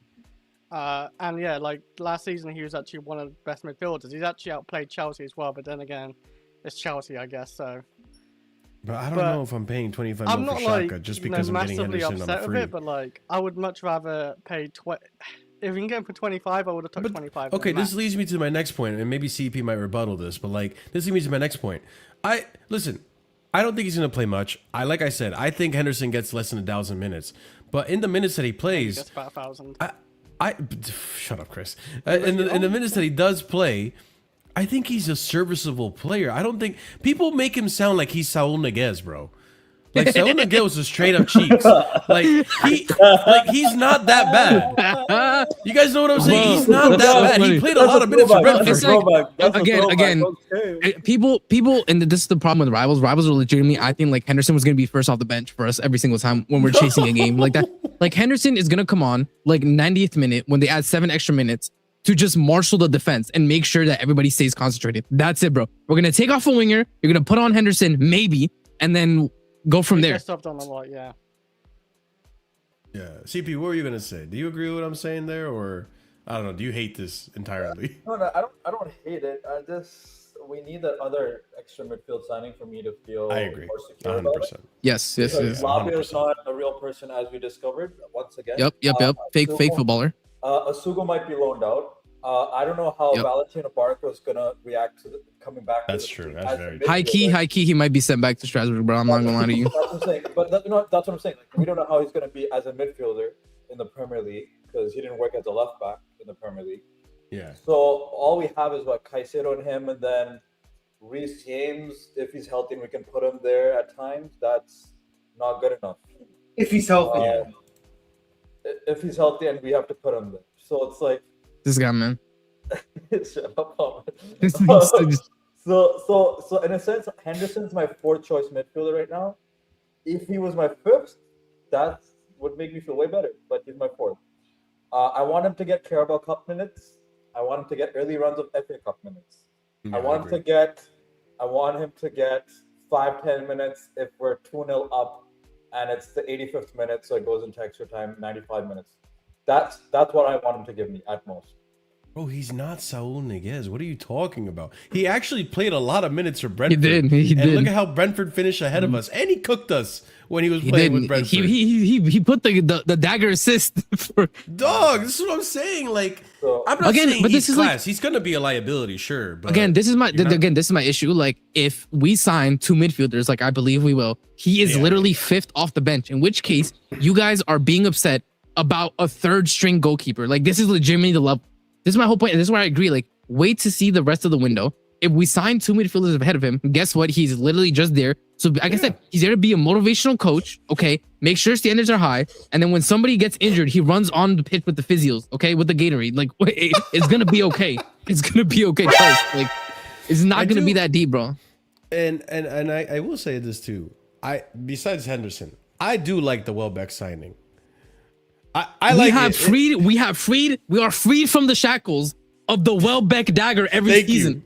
Thank God. The enemy is my So friend. good. You know what I'm saying? Are you talking about R9? Because that man turned into the R9, I guess. Bro, every R9. time. R9, No, by the way, We don't did you know? gotta Wait, worry did you about know? Brighton anymore. By the way, now. I saw this from the Saeed video. Apparently, I'm not even lying. Because of the game that he had against us this season, he is now top 4 in the history of the Premier League for goals off the bench. He cooks us every time, bro. I'm tired. Last season, I literally bet that he was going to score against Chelsea, and that was catch money. Bro, when he got subbed on, I'm like, when he got Two, subbed you on, got a I'm like the brace, right? Welbeck dagger, bro. Yeah. He got 2. I was like, when he came on, I'm like, yeah, bro, it's Welbeck dagger time, man. I've seen this story that was before. rough. Welbeck Like- scored in front of me last season. Bro, are you serious? He just dunked on Ahmed. He's like, I legit. The guy that was sitting what, next to me, 8 times? Ahmed, they slipped. Ahmed, the guys next to you, they slipped. They said something, huh? No, the season ticket was that was sitting next to me. Nice guy, actually. Yeah, he said, "Do you want to go and get a pint afterwards?" That's it. That's what happened after.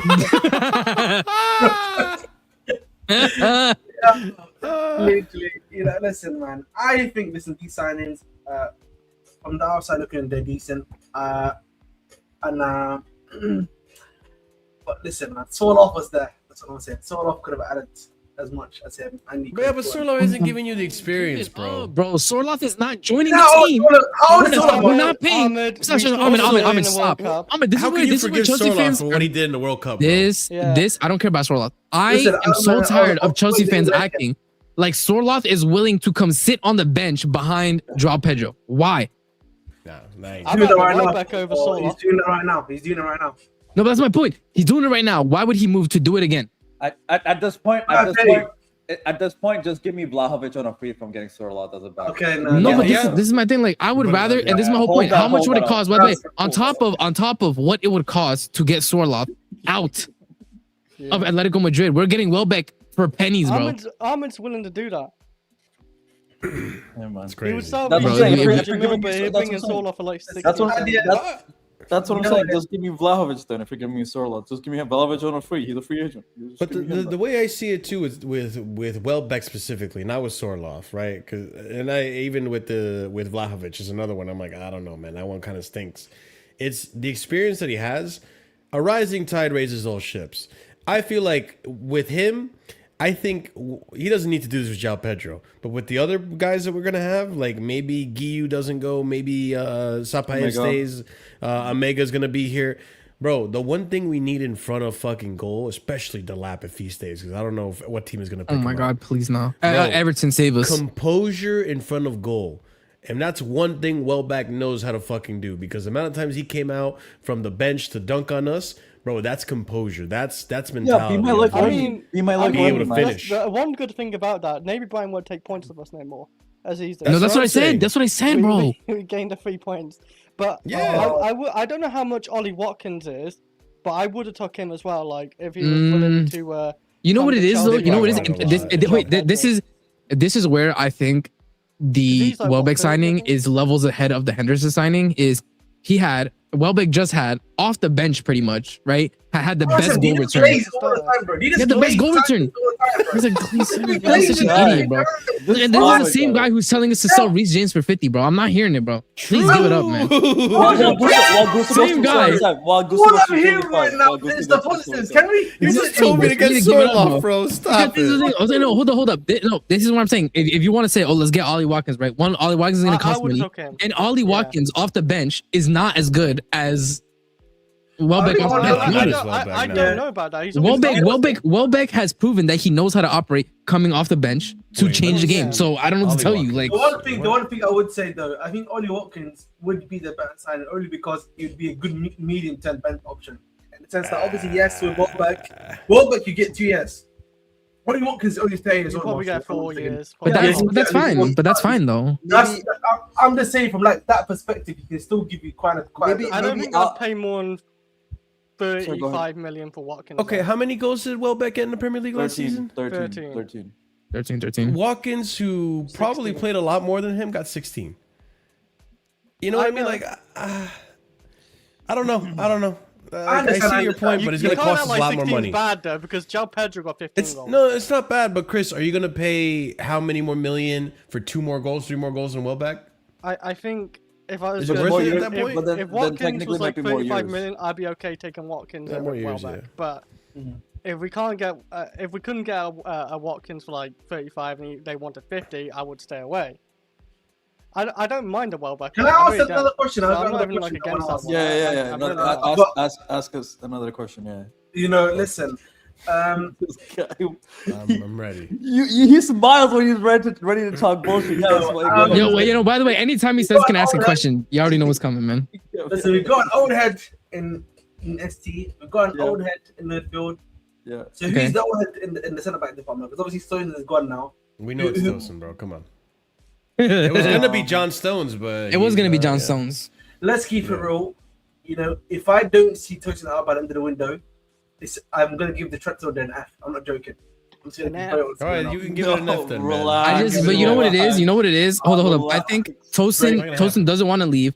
Tosin doesn't want to leave. Nobody wants Tosin. He's gonna run out his contract. Yeah. Okay.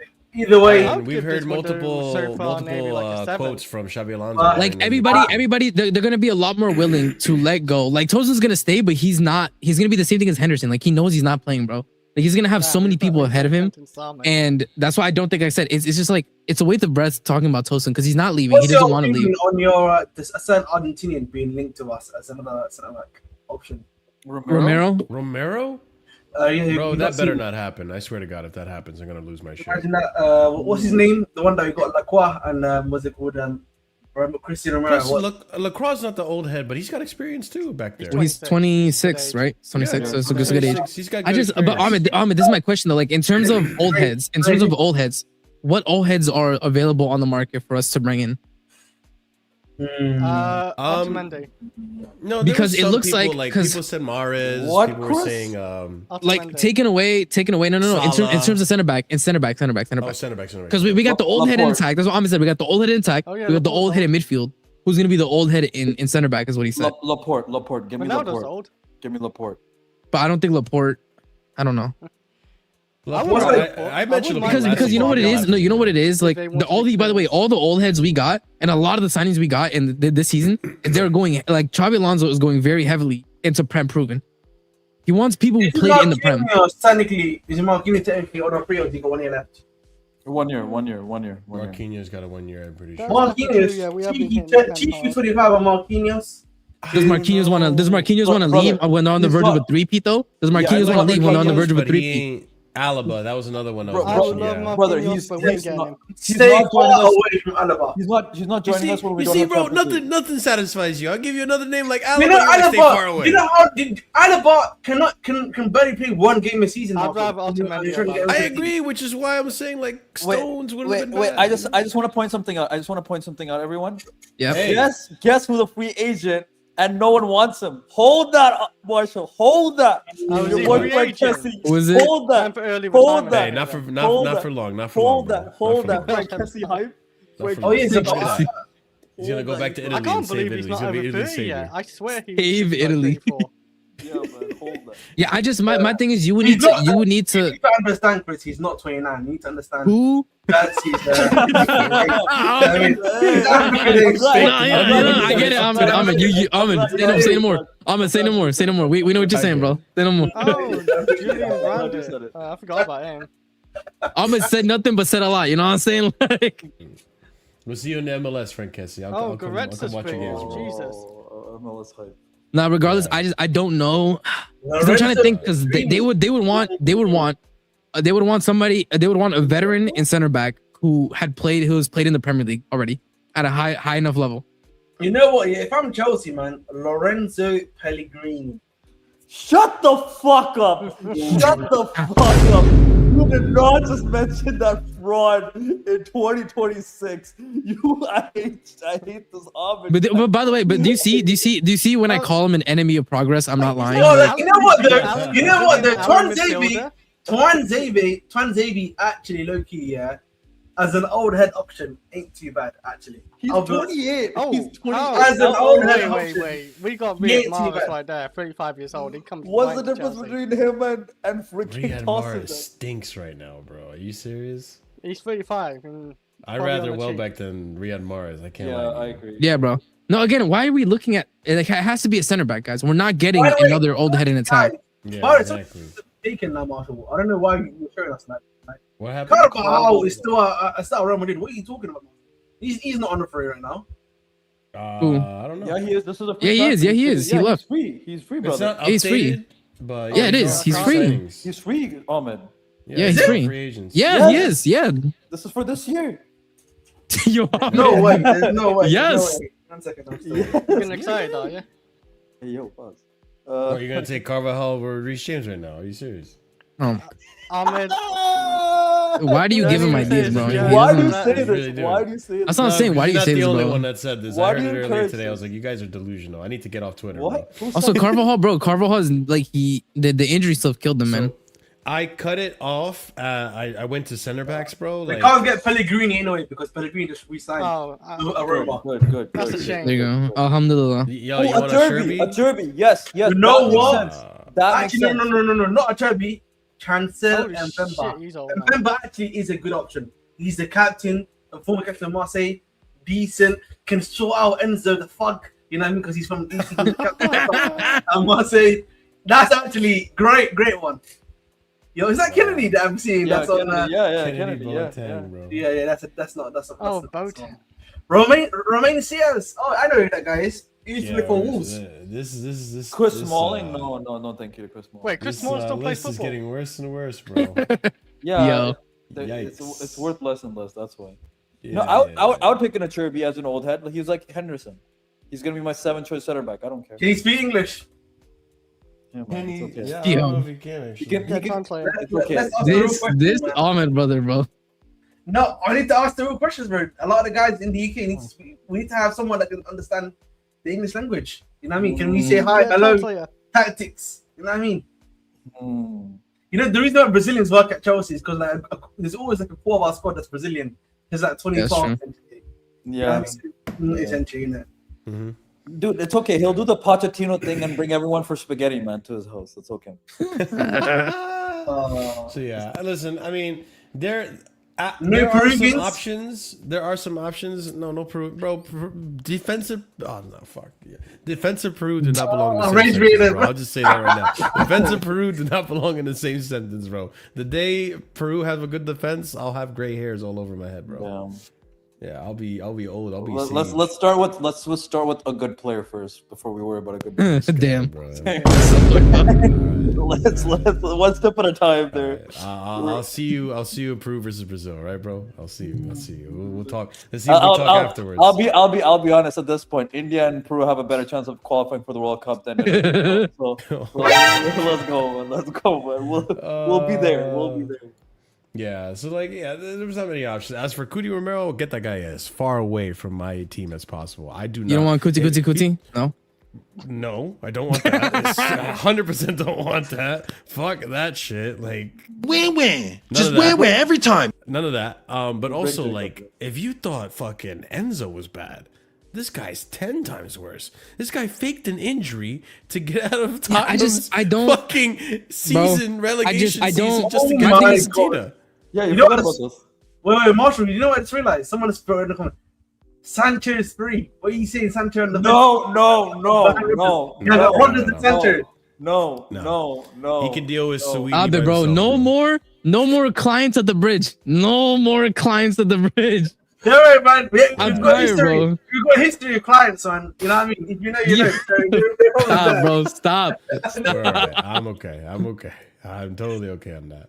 But yeah. So listen, I know people were losing their shit with Henderson and Welbeck. Welbeck, I think is great. Henderson, time will tell. If the signing, if we get a Wharton, we spoke about it, a Bruno G or whatever Alex got somewhere in this window, then we ain't looking at Henderson as bad as we are anymore. I think it's the order in which we're doing it. People are losing their shit. Let's see what happens in the window. The window's been pretty good so far, so I have no reason to believe that we aren't going to continue at this rate. We'll see. You know, Blue Coat could always surprise you, but okay, well, ladies and gents, over 100 of you here. Let's try to get to 50 likes. That's the bare minimum, the standard, all right? So some of you guys just, get up, hit that like button. It's easy to do. And if you're new here, subscribe to the channel. We welcome you here on Casually FC. Let's talk about money. Let's talk about outgoings, right? And we were just mentioning this earlier. There's a few players that, we're going to start seeing more outgoings happening. And there's a few players that, you know what? We got a good thing going where we're gonna have a few outgoings very soon. So a lot of it's still rumors, a lot of it still haven't been confirmed, but likely to happen. So likely outgoings here. Chelsea are able to spend without fear of sanctions for one reason: they are good sellers. They have sold over 900 million pounds in players since Blueco took over, and expect to raise 300 million pounds this window. Now, how are we gonna do that?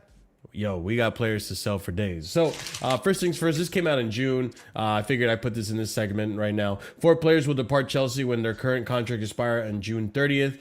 Jimmy Turianen, I think I said that right? Maybe wrong. Raksaki's going to go on a free. Hughes on a free. And Richard Elise apparently on a free as well. So, another Elise gone, guys. Anyways, then Shimoheka apparently in line to sign a new long-term contract at Chelsea before heading out on a loan, according to Bobby Vincent. Numerous clubs from Europe's top 5 leagues and the EFL interested in a loan deal for Mojica, so we're going to get a loan fee out of that. Chelsea are looking to sending Ryan Kavuma McQueen, made a very great cameo in the preseason game, on a loan. More loan fee right there. Omari Kellyman, another one, the money laundering Chelsea player. Chelsea are weighing up whether to loan Omari Kellyman abroad, which is the player's preference. Joe Shields is involved in the decision-making. Championship move is still a serious option for Kellyman, according to Bobby Vincent. Then this guy, I don't know if you guys remember, Gabriel Salina, he's a player of Chelsea, is in Strasbourg for a trial. He will be tested by the new manager, Hugo Oliveira. If approved, he could be loaned out or bought. So we'll see on that. Gasolina is already in Alsace. He will be tested for several weeks to see if he meets the requirements of Strasbourg's new head coach, Hugo Oliveira. He's trying out for Strasbourg. That's crazy. Yeah, and you know what? I'll just skip to the good part. Oh, actually, not even there yet. I'll go to that when the goalkeeping part happens because it looks like his change rate is still worth more than the Sarsi. What the fuck is that? He's better. Benoit Badiashile has one good season or one good half season under his belt. Disasi doesn't have. Badiashile can actually play with the ball. I'm joking. This actually doesn't make sense. He's had It does make sense. It doesn't. It actually doesn't. It does. He can actually play from the back. Actually, let me look at the age. Let me look at the age. No. The Sarsi's older than Badiashile, but I can tell you that for free. 28, right? And Badiashile. Badiashile. Yeah, that's why, Ahmed. The age. It's not the age though. Like I think we got 3 years on him. Benoit had at least one good half season where he looked really promising. You know, Badiashile has not had that. He's had quite a long career before he even gave. I also think Badiashile has more to his game over Disasi too. Badiashile has been a terrible defender the last 2 seasons. He's had more. It's not highlight comps. It's not highlight comps. What it's called low light comps consistently. He barely plays. He's actually injury prone too. He's even injury prone. You're I'm sorry. Do you not remember Badiashile? The streets will never forget Axel Disasi UCL at right back. The streets will never forget Axel Disasi, Unai Emery. Badiashile at left back, haven't we? You know? I don't know about that. I don't know. Yeah. Axel Disasi big right back. What are you trying to say, Marshall? And streets love him. I mean, like you don't need to argue about which one is more shit because we've seen them both be shit for Chelsea Football Club. No, but you know what's crazy, bro? People forget we saw them make mistake after mistake in the Conference League, bro. Yeah. When it's together. Yes. It's just an age thing, and Badiashile is decent on the ball, so it's like I get it. But you're right though. Every slander bit you said about him, Ahmed, is true. 1,000%. He's injury prone. He like loses his concentration all the time. He's not athletic. He's not good in the air. I might have added those last 2 to your conversation, Ahmed, but I think he's good. I know a hater when I see one. So he got. Damn. I'm disgusted, man. I'm disgusted. So he's linked to Napoli. Why are you disgusted? I'm disgusted just like you are whenever I see you James have a hamstring injury, Chris. You know what I mean? I'm not disgusted when I see that. I expect a few here and there, no injuries. So rumor has it that Napoli are interested. Can we sell him first? Can we sell these dudes? Just ask them a question. Yeah, 200 million. We'll have a conversation. Oh my god, bro. Why do we do this every month? Why do we do this like once a month? We James. Ahmed doesn't bring it. That's a very tired. odd thing. I'm tired, bro. He's got. No, are you tired of? He plays you 40 You have to games force him last to play in season. the field. He can't run up. He can't run up and down the pitch. Then what can he do? What can he do? He can run up and down. What's the He just doesn't do lowest it very price? often no more. What's the lowest price you would settle to sell He said Badiashile 50 million. 15? 15? Yeah, 15 or 20? I was gonna say 20. Like if someone offered me I 20, meant for Reece James. I think realistically, sell him for 15 million, bro, and get like some. if somebody offered me 20 with 15 with like some sell potential. Listen, I think genuinely 15 plus like 10% or 20% added in the future. Bro, we're trying to get 30 for Chalobah right now, and we're negotiating still. The thing with Chalobah, I don't. The thing with Chalobah that's weirding me out is that I don't understand why people are not willing to pay 5 million extra for him. Like they always do 25 million, and they're like, and they get to a point where they're just like, no. That could be like £1 over. I mean, you know what it is? It's like when you go. It's like people who go to McDonald's and they know they can only eat a medium, but the large is only like 50 cents extra. They're like, oh. It's happened like at Crystal Palace. That's what makes it happen to him. They're like, oh, can't pay 30 million for him. And now Puma is also doing the same thing where they're like, oh, we can't pay 30 million for him for either. That's what makes it crazy, bro. I don't get it. What I don't get is he's not like a horrible center back for like a bottom to like upper mid-table team. He's a fucking England international. He's won stuff here with us. He's English, so he's homegrown. Like that's not worth 30 million right there in the league. Like what? Oh, he's worth 30. Yeah, I think 30 is fair for him. I'd also sell him for 25 just to get him out. If he wants I told you, I'm on a thing where, just like I think someone said it. Like we do this every.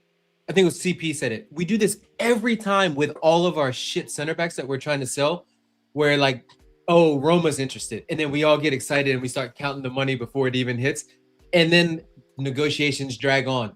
There's a difference with £5 million pound difference, add-on difference. Oh, the player, you know, he definitely wants to go, and they just drag it out, and then guess what happens? We start the season and he's in the fucking bomb squad. I'm like, just get rid of him. Just get rid of him. Yep. And here, to finish off this segment too, Aaron Anselmino is taking part of preseason training, but a decision on what happens next to him has yet to be made. The aim is to loan Mamadou Sarr to an English club. So He's not Mamadou on loan, is he? Sarr. I mean, I'm sorry, Mamadou? he's not on tour, is he? Sarr? No, I didn't Sarr, see not it. yet. Not yet. As far as I'm aware, because he was with Senegal. I'm Senegal, hearing yeah. that Jackson will be joining up with the tour on Saturday. So he'll be available, I guess, for the Tottenham game, maybe. I don't know. Or in and abouts. It would be We'll just see. Jackson's luck, Marshall, We ain't for trying to him see him. to fly all the way to Australia, and then we sell him to Aston Villa, and Aston he has to fly all the way and then, back. and then hold up, and then he can make another post saying "plane don't go backwards." The plane don't go backwards. Oh man, apparently it did. You know? Oh man, like that dude. Yeah. Yeah, get rid of him too. But I mean, based off of this last tweet from the Athletic, there's a possibility that Aaron Anselmino could stay, depending on what happens in the window. Which I'm not too opposed. I don't see Listen, him as man. a starter. Can we just sell him? What's the point of him being in Selmino hype, man. I ain't gonna lie, bro. I'm gonna keep it real. Him in particular. Hey, I honest see stuff. no Remember the value. watch He a stays lot. fit. Remember the watch a lot. I swear to you, Hey, bro. listen, I didn't watch obviously the preseason game because you know I have a life, I have a job that I go to at 10. Some of us have jobs at 10:45. This guy stays up to watch triple hit. This guy stays up to watch wrestling, man. Give it up, bro. What do you mean by that? 15 minutes. We on in 15 minutes. But you know the thing is like I think I like Mamadou Sarr. I can see we've given him minutes in Strasbourg. We tried to give him minutes in the league. Like there's something going on with Mamadou Sarr. I'm like, you know, I can see something. They're trying something. I don't know what's going on with Anselmino, bro. Like he had like a whole 6-month period, by the way, under Maresca and before we got into the UCL with him, where he was just on the bench. No, You what know are you talking about? Yeah. You remember this is the 6 months he came in January to us. We didn't find a move for Oh him. yeah, we brought him back for whatever reason. Yeah. And then he went to Dortmund, Marshall. No. And then we took him away from Dortmund because Dortmund was trying to talk sweet in his ear, talking about Yo, leave we Chelsea. should have let them talk sweet in his ear so we could Yes. fucking sell him the door. Exactly. Listen, bro. I And don't we listen. would've- I don't disagree. I'm just saying that's what Chelsea did. I'm explaining. That's what happened. And then now what we did was we ruined the relationship with Dortmund because we said they was tapping. Bro, up honestly, bro, video. fuck Yo, Dortmund, bro. I tap don't him care. up Really. all you want. Yo, be like the dude watching porn on fucking Saeed's stream and just tap. Oh tap, my tap, god! tap, tap. Why'd you have to bring that up? Poor Saeed, man. Poor Saeed, bro. Poor Saeed, bro. Hashtag Bro, justice for Saeed, man. Even though Anselmino was decent, like when I actually was shocked. I was like, who the fuck is that on our left side of defense when we were playing the second half against the Australian squad? They said, "Oh, that's Anselmino." I was like, "What the fuck?" I didn't even register in my mind. Bro, KG, I swear to you, bro. I don't see the point of him being in the team now. I have I'm no fine idea with why he's telling even still, bro. I'm It's fine time with to telling go. him. I gotta ask you, KG, did you question who was the young G that was doing a driving run from the midfield that scored a second goal? Oh my god. Oh my man. god! Yo, I'm sick. This is I bet you knew who he was. I've never This is seen a I've never sick- seen a Sugo move like that before. Yeah, It was yeah. almost like he heard Ahmed in his ear talking shit about him. It was like, Me hyping up Western fuck Sydney. that guy and Go- his Assassin's Creed swords. I'm gonna fucking go forward and score. He was like, Yeah, I I'm agree gonna with that show one. him why I'm number I agree with that 14. one. I'm gonna show You know? him why they call me Baby Caicedo. Yeah. Oh Listen, my god. man, them are hyping up goals against West Sydney. We need to have some shame and decorum. Our number 9 could not get Brother, any if goals. that was Tariq George, you would have been on all The fours. fact that just clapping it up. the fact Delap could not get a single goal is why he should be going to the Bro, championship. League watch. every kid, That's facts. That's facts. That's facts. every That's kid facts. That's in facts. that lineup, every kid in that first half lineup, Satpaev off the left, Reggie Walsh behind in the 10, and fucking Chavarria McQueen on the right hand side. All of them got a G and A. and our Even fucking Sugo as well. fucking striker, the experienced one. Bro, we he's were such like, a bum, bro. oh Wallahi, my he's such a God. bum, bro. I can't stand the guy, man. Did I you really see can't. Xabi going mad at him on the touchline Yep. when I he didn't when actually he see fucked that. up the back heel? Yeah, you Oh, know what it is? That was his when Maresca came in, he said chili. That was his chili moment, bro. He's finished. Got pocketed by kickers. Yeah. Yeah, But that's crazy. Yeah, actually, we were just talking about the goalkeeper stuff. I might as well move on to the next segment too. There's some goalkeeper plans. Let's see what happens with this one. Chavi seen This enough is of actually Sanchez interesting. distribution, man. Yeah, but also Chavi said, "I do get this guy. What the hell is his name? That's how out." Jorgensen. You talking about Yeah, Jorgensen? thank you. Oh, yeah, Let's just yeah, get yeah. Jorgensen out of here. He already registered gone already in my head. That's how bad it is. So on this, Ben Jacobs reporting here for PYS. Xabi Alonso has asked Chelsea for time to assess the goalkeepers in preseason before making recommendations to the club. For now, it is quiet, but if Alonso asks for a new goalkeeper, the club may have a look into the market. Chelsea's current plan, Robert Sanchez is number 1 with a serious competition number 2 from Penders. This summer, Mike Penders trained with Thibaut Courtois at the World Cup, and those close to the club, the fact that this guy's in my fucking face right now, for those close to the club, told BBC Sport the 115 cap goalkeeper was very impressed with his understudy as both a player and a person, but they didn't say anything about the one from United. I'm just saying. I don't see anything about that guy. Anyways, that you move. Lemons. Lemons, whatever. Philip Jorgensen has informed Chelsea of his desire to leave the club this summer. Despite the transfer request, the goalkeeper has continued to train with the squad in recent days. That was as of July 18th, people. Also, Philip Jorgensen is an option for Strasbourg this summer. However, they are less enthusiastic about the idea of signing Gabriel Slolina. So, poor Slolina, man. It is what it is. Understand, Philip Jorgensen is on the verge of leaving Chelsea to join RC Strasbourg. Agreement almost done. Details being sorted over salary conditions. Jorgensen left Chelsea preseason camp as his move will take place soon. Jorgensen has gone back to England for transfer-related reasons. He's considering several options. And then the latest. Chelsea goalkeeper Jorgensen will arrive in Alsace as early as tomorrow, Wednesday the 29th, so today, to undergo his medical examination and sign his contract.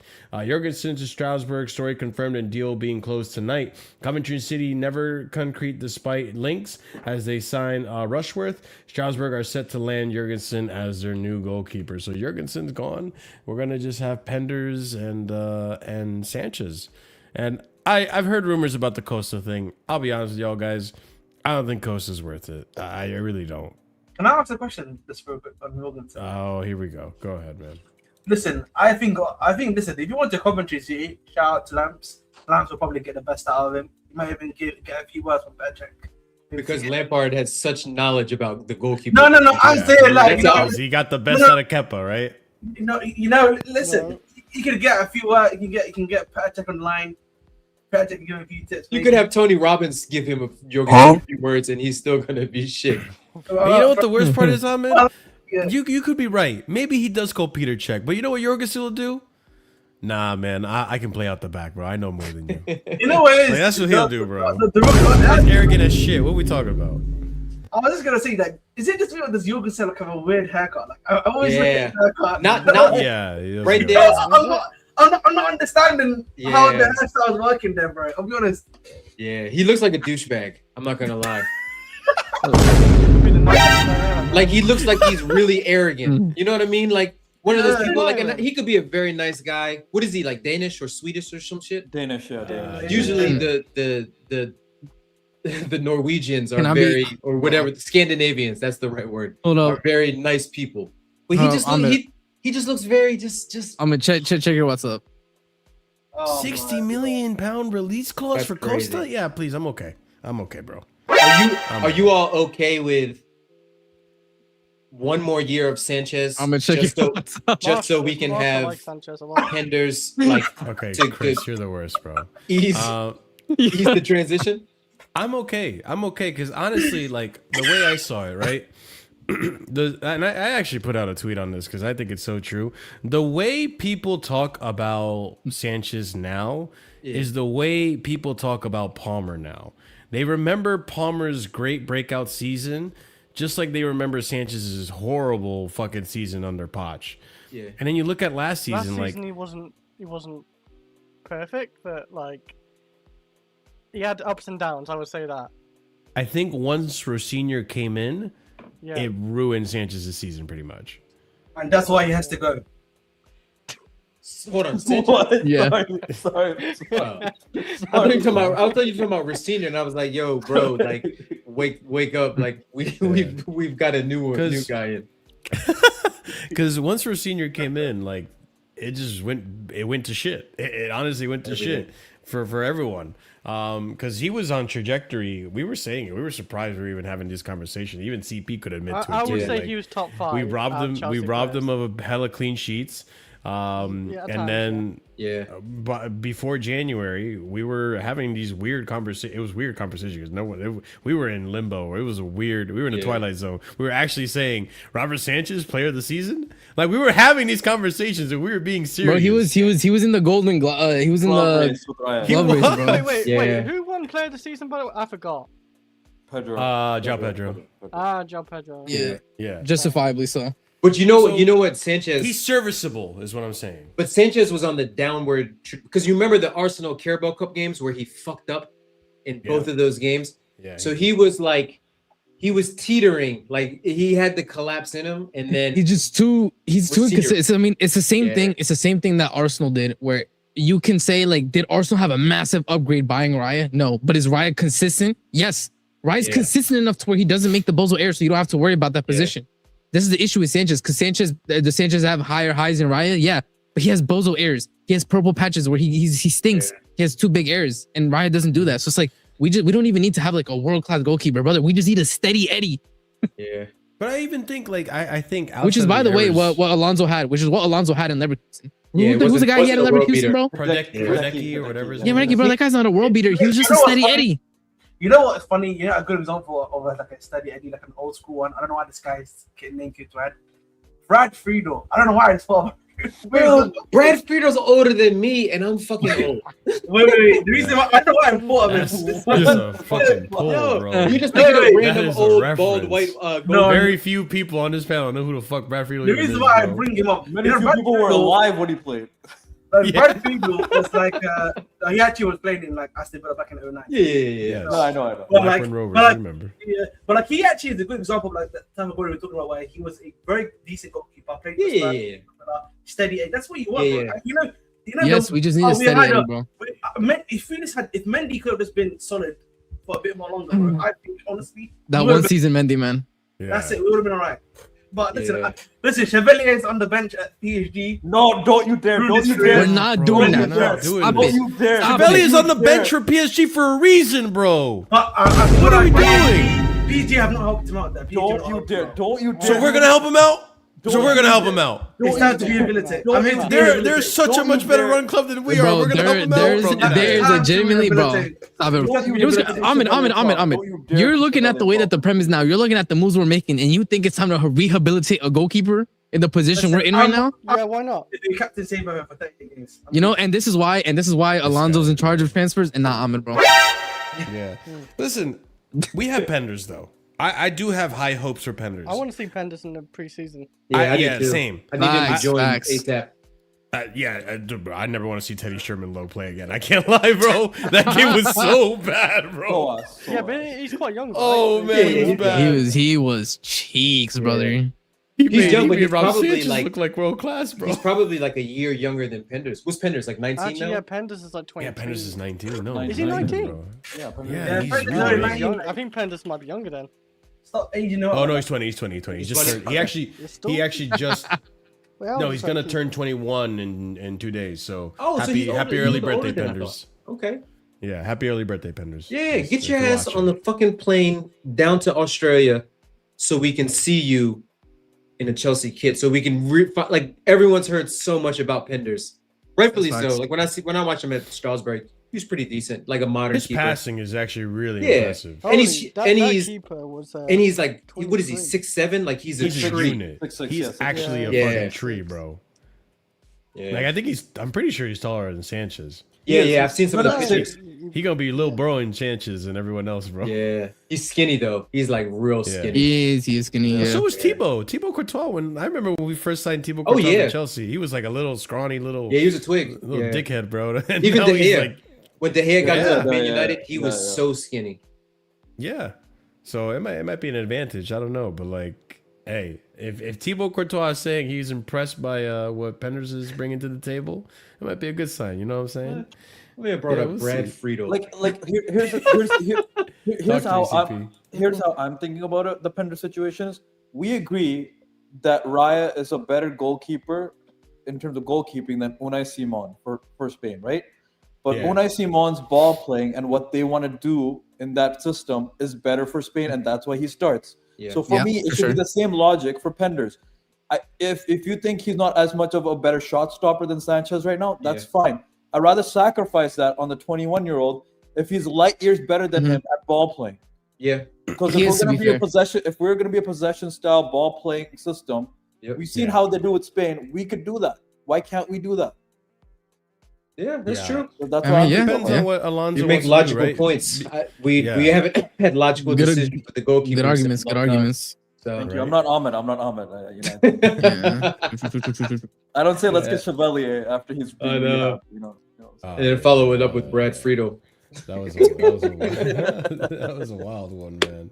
You know, man, listen, I'm saying bring in Ross Turnbull if you can get Ross Turnbull back in his prime. Okay, never mind. Okay, anyways, let's. Let's move Did on. Ross Let's- Turnbull prime? What? Yeah, let's move on. Let's move on. Yeah. Let's You are not the Speaking of- goalkeeper whisperer. What are you gonna say? Are you gonna say bring back Bettinelli from his prime? What prime did he I have? know, right? Oh my You know, it's like we God. need You know what's Bettinelli. funny? You know, Rob Green, I know obviously he's retired now. He's been retired for a few years. He's got a permanently broken finger, but he'd do a job for us right now, man. I'll be honest. Anyways, please move on. Please Do a job, man. Oh Please my move God. on. Just keep it Speaking of going. players in their Please. prime and Well, bringing players out of wrestling, retirement. hurry up and start so we can distract Ahmed. Let's talk about Stones because we were linked to him, and then as soon as the links happened, they also disappeared. So we have here from Simon Phillips a few days ago. We heard the exclusive Chelsea have revived talks with John Stone after receiving more encouraging signals from the defender's camp. Negotiations are ongoing over contract terms and wages, with a free transfer still viewed as a difficult but possible deal. And then, not too long later, DiMarzio, the dagger from DiMarzio from the Italian. Chelsea target John Stone to join Inter Milan. Fabrizio, the other Italian, ganging up on Chelsea and giving us this news. Inter are closing in on John Stone's deal to join as a free agent, as revealed today. You know what, CP? You're an enemy of progress too, bro. Formal steps to follow, but agreement in principle being sealed with English center back. Contract until June 2028. Exclusive story this afternoon confirmed, and here it is, ladies and gentlemen. Breaking John Stone's Inter. Here we go. Approval to contract terms just arrived. All confirmed deal until 2028. No option to further years. Salary required around $4 million net per season. Stones will undergo medical. How much is that per in a week? What is Ahmed? You're the money guy. What's $4 million a season in weekly wages? In week. So can you repeat that again for me, mate? Sorry. What's $4 million? $4 million net per season is how much weekly? Let's test Ahmed's math real quick. Well, 4 of the 52. Probably what you're gonna have to do. Jesus Christ, we don't want to hear you solving the problem. Just solve it. Alexa, Alright, what I is just looked it 2? up. Wait, Alexa's 2 divided by 21. 70. So before taxes, it's 76 million Yeah, thousand a week. 76K a week. That's it. Yeah. Yeah. And that's euros too. So Yeah, that so you're looking at about 60 pounds. You're looking at about 60. 60K a week. that would have been a good deal for us. Yeah, I wonder why I guess I don't know. Maybe it's If you're loyal getting to the that money in city. Italy, guys, you're a billionaire. That's what you need to know. That's how bad it is right now. Yeah, for sure. Maybe I don't doubt it, he I just don't doubt wanted it. to go abroad. Like he's won I blame- everything there is. I blame Yeah, CP, yeah, yeah. man. You didn't call your contacts to try to call them off. You said Inter. Yeah, we need this, especially to replace a certain certain person. I don't want to speak on. Because I can't imagine that Inter Milan could pay more than we can at anything. No. You know, shout out Judge No. Mo, but I told him. I mean, earlier that's today what that his club is broke. I think who was it who Yeah, said that? yeah. Was that Simon Phillips? I forgot. Somebody said after it happened that there was 2 rounds of talk with John Stones. After the second one, Chelsea was confident but he decided he wanted to end his career in another league with one last challenge. So he decided to go to Inter instead of us. It makes sense. To be fair, Akanji's there, so Akanji probably spoke to him too. Yeah. Is Akanji still there? Yes. Yeah, I think so. Okay. Yes. Yeah, so Akanji probably spoke in his ear and said, "Hey, come to Inter, man. They got good pasta." I don't know, bro. Yo, live in Milan for the last 2 years of your career. There's worse places to go. 100%. I agree with that. 100%. But it's a shame. I mean, I think Stones would have been a good addition. I know people are saying, "Oh, he's injury prone." There was people really vehemently against it. Yeah. But as a leader, as someone who can understand tactics and all that stuff, like, and he's not gonna have to play that much. Like he'd be a hopefully a rotation piece back up. So he's at least he's much more serviceable than Henderson, in my opinion. Oh yeah. Like you get him in for minutes, and I don't think he'd be terrible at all. So yeah, it's a shame he's going to Inter now. It's done. So that's not happening. It would have been not a dream signing, but it would have been a nice free transfer to have gotten as well. Okay, on the next one too. I don't know how you guys feel about this. So we got hijacked. Alajbegovic, I think that's how you say his name. Yo, Duolingo. I'm just gonna real quick. I'm just gonna pause for that. Alajbegovic, here we go. Got hijacked apparently. I barely even got to speak on this guy, let alone get to this part. I was saving it for today, and now all of a sudden I don't have a segment. I just got to talk about him getting hijacked. So initially, it looked like we were going to sign him. So we'll start off from July 17th, right? So more than a week ago. According to local Bosnian outlet Karim Alajbegovic, top talent is subject of interest Xabi Alonso, and his transfer to Atalanta has now been put on hold. Real quick. That quote said local Bosnian outlet. I would love to know what that local Bosnian outlet is. I would love to know. They have to be such a small outfit, but probably Pjanic or some shit. Yeah, shout out my Bosnians in the chat. Breaking: Chelsea are now favorites to sign 30 million pound rated Karim Alajbegovic from Bayern Leverkusen, according to the Telegraph. Telegraph also reported that it's understood Xabi Alonso is enthusiastic about the move for him. With Garnacho now on his way to Aston Villa, Alajbegovic is originally a target for Juventus. Originally a target for Juventus, looks like it ended up happening, with Serie A clubs such as Atalanta and Fiorentina, but that has changed in recent months. Fabrizio then reporting a few days ago, Chelsea have discussed Alajbegovic with Alonso. This would be a project player. The player would need to decide if he wants Chelsea for present or future, or to go to Italy and be immediately an important player. Fair enough. Chelsea Henderson looking into specifics, indication of Xabi Alonso. We know he is involved in conversation. Someone Xabi Alonso has been following. Chelsea are considering it after taking information. Breaking. According to Build information, Chelsea and Leverkusen are close to an agreement with Alajbegovic. Price £34 million, including bonuses. Alonso goes full throttle for the talent.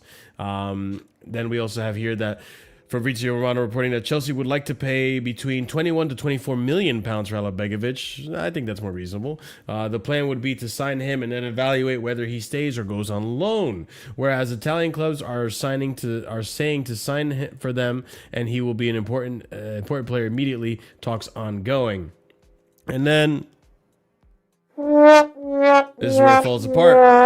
So today, we're getting news that Juventus are in advanced talks to sign Karim Alajbegovic after Randall Colomuani, who was announced today. Negotiations underway on both club and players' side to anticipate other clubs. Deal progressing. Ben Jacobs saying Juventus have reached an agreement with Bayern Leverkusen for Karim Alajbegovic. As for Burger PJ and Pletigo called, 33 million pounds plus 7 million euros, 33 million euros plus 7 million in add-on package. As previously reported, Juve a front runner while Chelsea held talks. Player terms will be finalized, and pretty much no here we go yet, but it's looking like it's going to get done. Juve are waiting for Karim Alajbegovic's final approval after advanced talks with Leverkusen. The agreement club to club final stages for 33 million euros plus add-ons. I love how they had money for this, but didn't have money for other deals. Not that we were really negotiating with Juve, but it's just like, what the hell, man? They got money when it's most convenient. Chelsea tried to convince Alajbegovic, but the plan for him was more of a project player, maybe go on loan. Alajbegovic guarantees at Juventus to be an immediately important player. So it all had to do with the fact of playtime. So I get it from that perspective. I didn't do my research on this guy. I don't know if he was worth the amount of money they were asking for, but yeah. Some people are actually happy that this happened. Some people are happy Juventus came in and saved us, the whatever. But I don't know. Maybe he would have been a good signing. I think he's a winger, I believe, a left winger. Yeah. Yeah. He's like a Morgan Rogers, like left wing /10. Yeah. 10 situation. I think I watched one comp on him, so I'm according to YouTube and Twitter, I'm of the ability and privilege to say I'm an expert on him. He looked pretty techie. But I get it from his perspective. Like, why go to Chelsea if you're going to go out on loan or sit on the bench? But if he's a left winger, wouldn't he also be behind Yildiz, or am I bugging? That's what I was going to say, Arsene. I was going to say, what does that mean? What does this mean for Yildiz? Because that's a decent amount of cash to splash for Juventus, right? They splashed 45 on. And Yildiz just signed a contract. Yeah, but I mean that just means his try to retain some of his value. So they'll command more if they put him on the market, or if somebody asks. Maybe at Arsenal misses out on Vinny.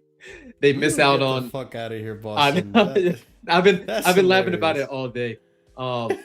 They miss out on whoever their next target is. Do they really want to go into the season with Martinelli and Solis? Like, maybe they hit up Juve and pay, what's the Yildiz price? I don't know. Maybe I'm interested to see. Yeah, what happens. I mean, I'm interested to see how good this player is. Really, like if he's gonna be a player that we're gonna regret not having signed and stuff. I mean, we have a few of those out there, to be honest. It is what it is. You can't get them all. It's just in Pokemon. But yeah, like, I don't know. I'm happy with Morgan Rogers. Well, not the price, but I'm happy with the player profile and all that stuff.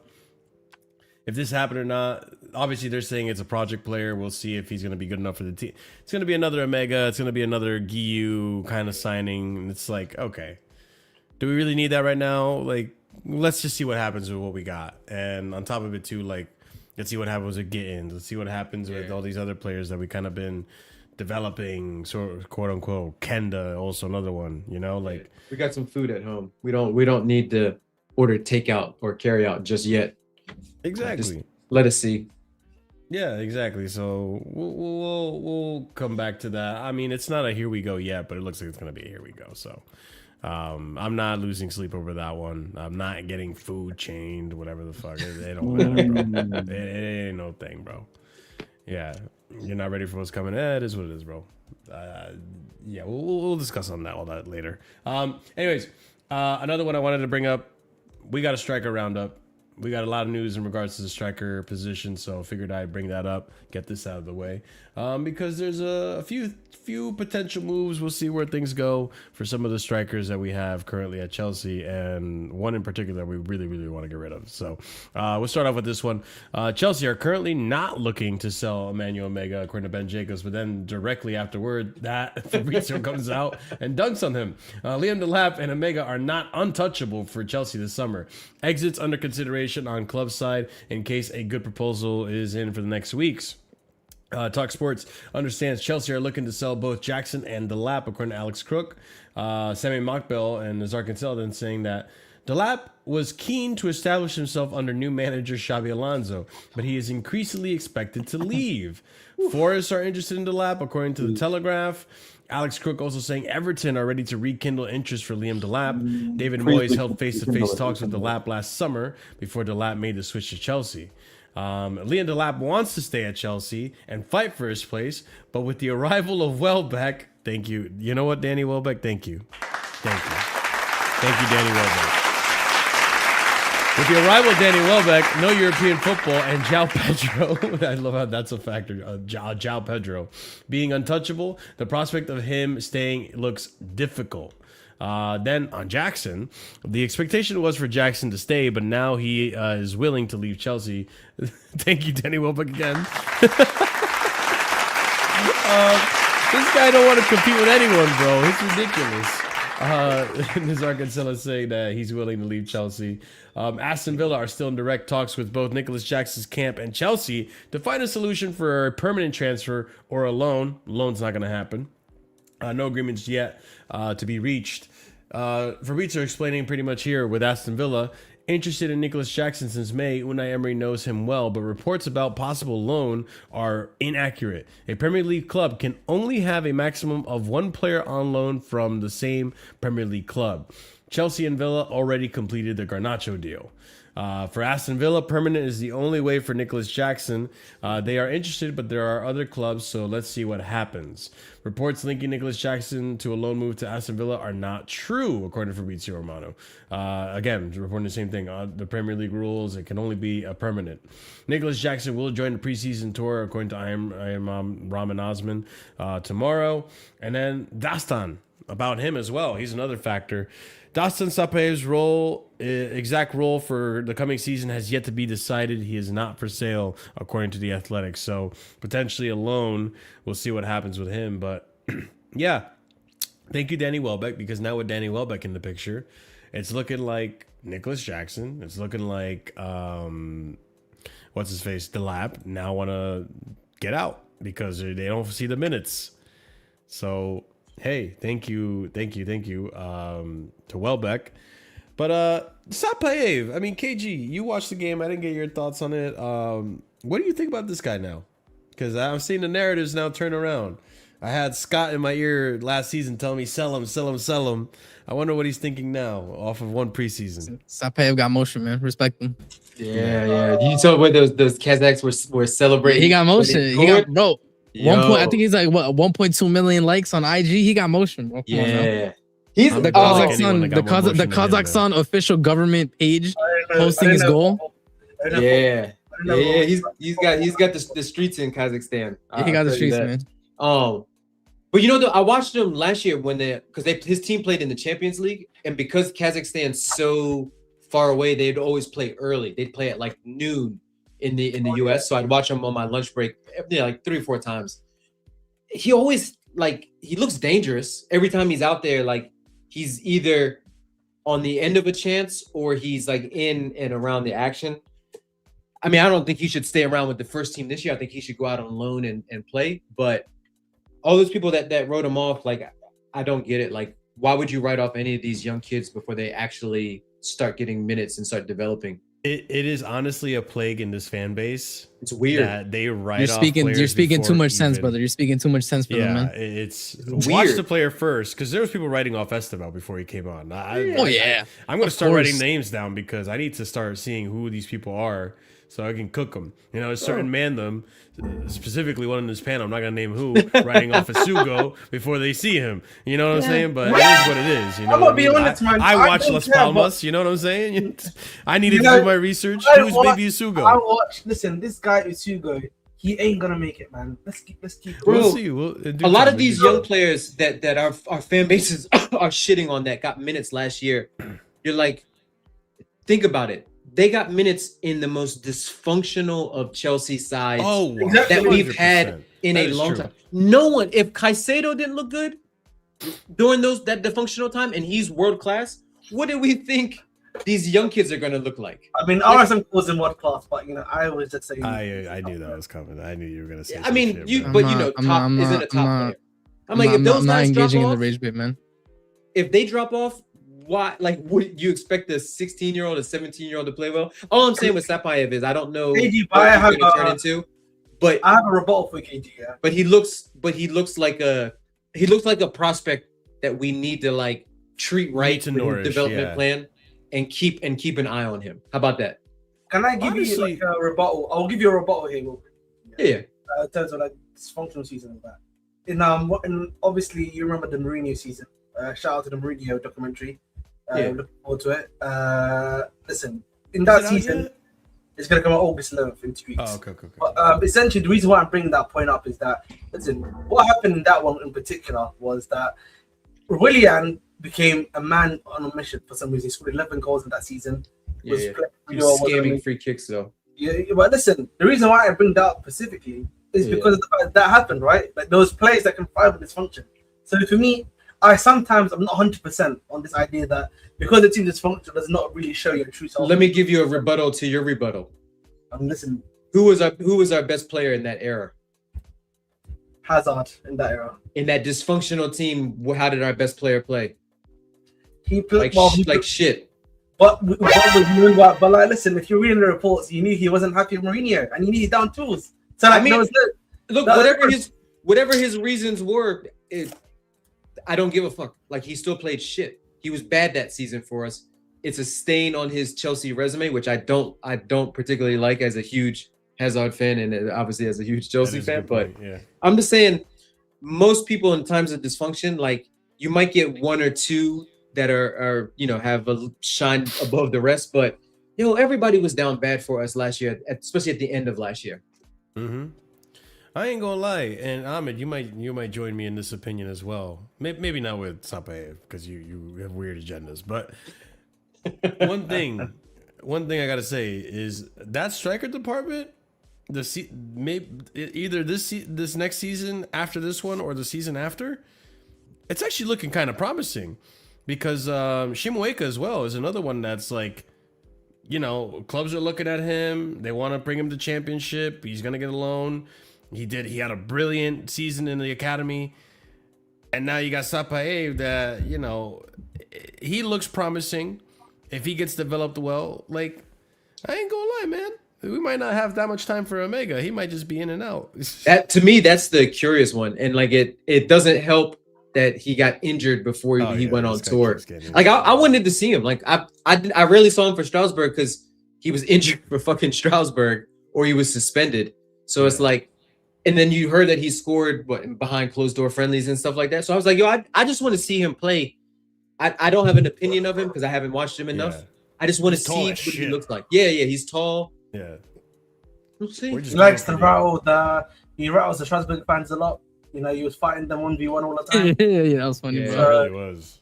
What is he? What nationality is he? He's Dutch. But he's Dutch? He's Paris originally from, I think, Suriname? Someone Suriname or like someone in Africa. Yeah. I got you. Yeah, so that's another one too. Like, we kind of all saw that coming with Omega. Like, he had so many hamstrings issue last season. Now again, another hamstring issue. He's gonna miss all preseason pretty much, and we'll see what happens. Like, I doubt anyone. I doubt. Like, I think by the end of the window, our strikers are gonna be Pedro, Omega, and Welbeck. Because I think Delap finds his way out, and Jackson, as soon as he hears there's competition for his position, he just wants to leave somewhere else. Yeah. That ass. It's insane.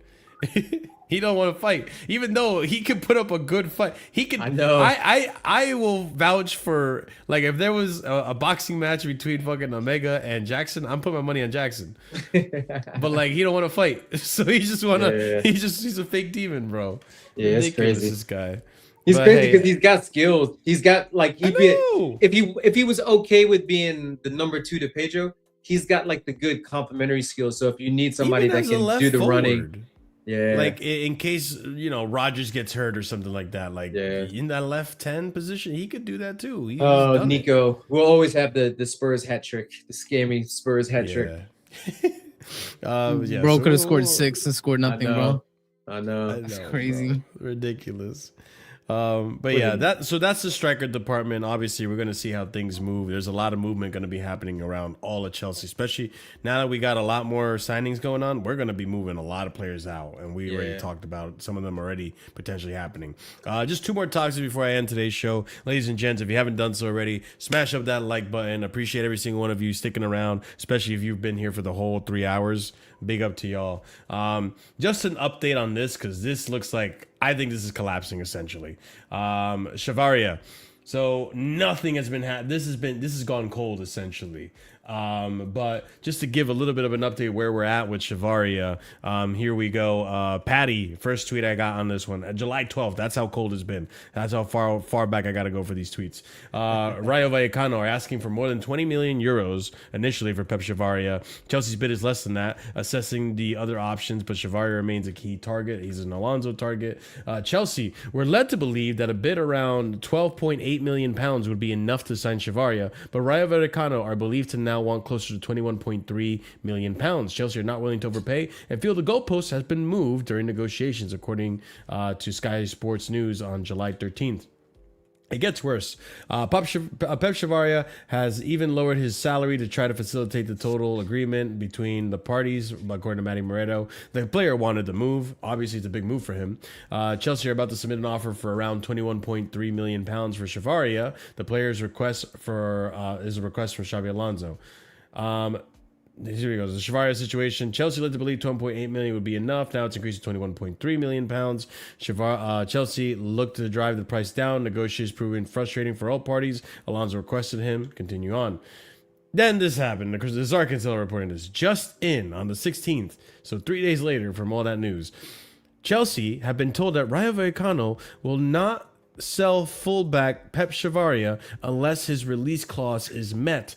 Now worth 42.4 million pounds. How do you drastically go from 20 to double that amount now?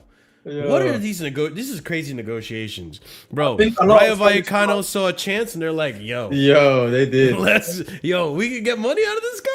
A lot of Spanish teams, they try to do this thing where they try to get as much money as possible. But I think unfortunately in this case it's kind of backfired on them massively because I don't know if you've had the situation. Yeah.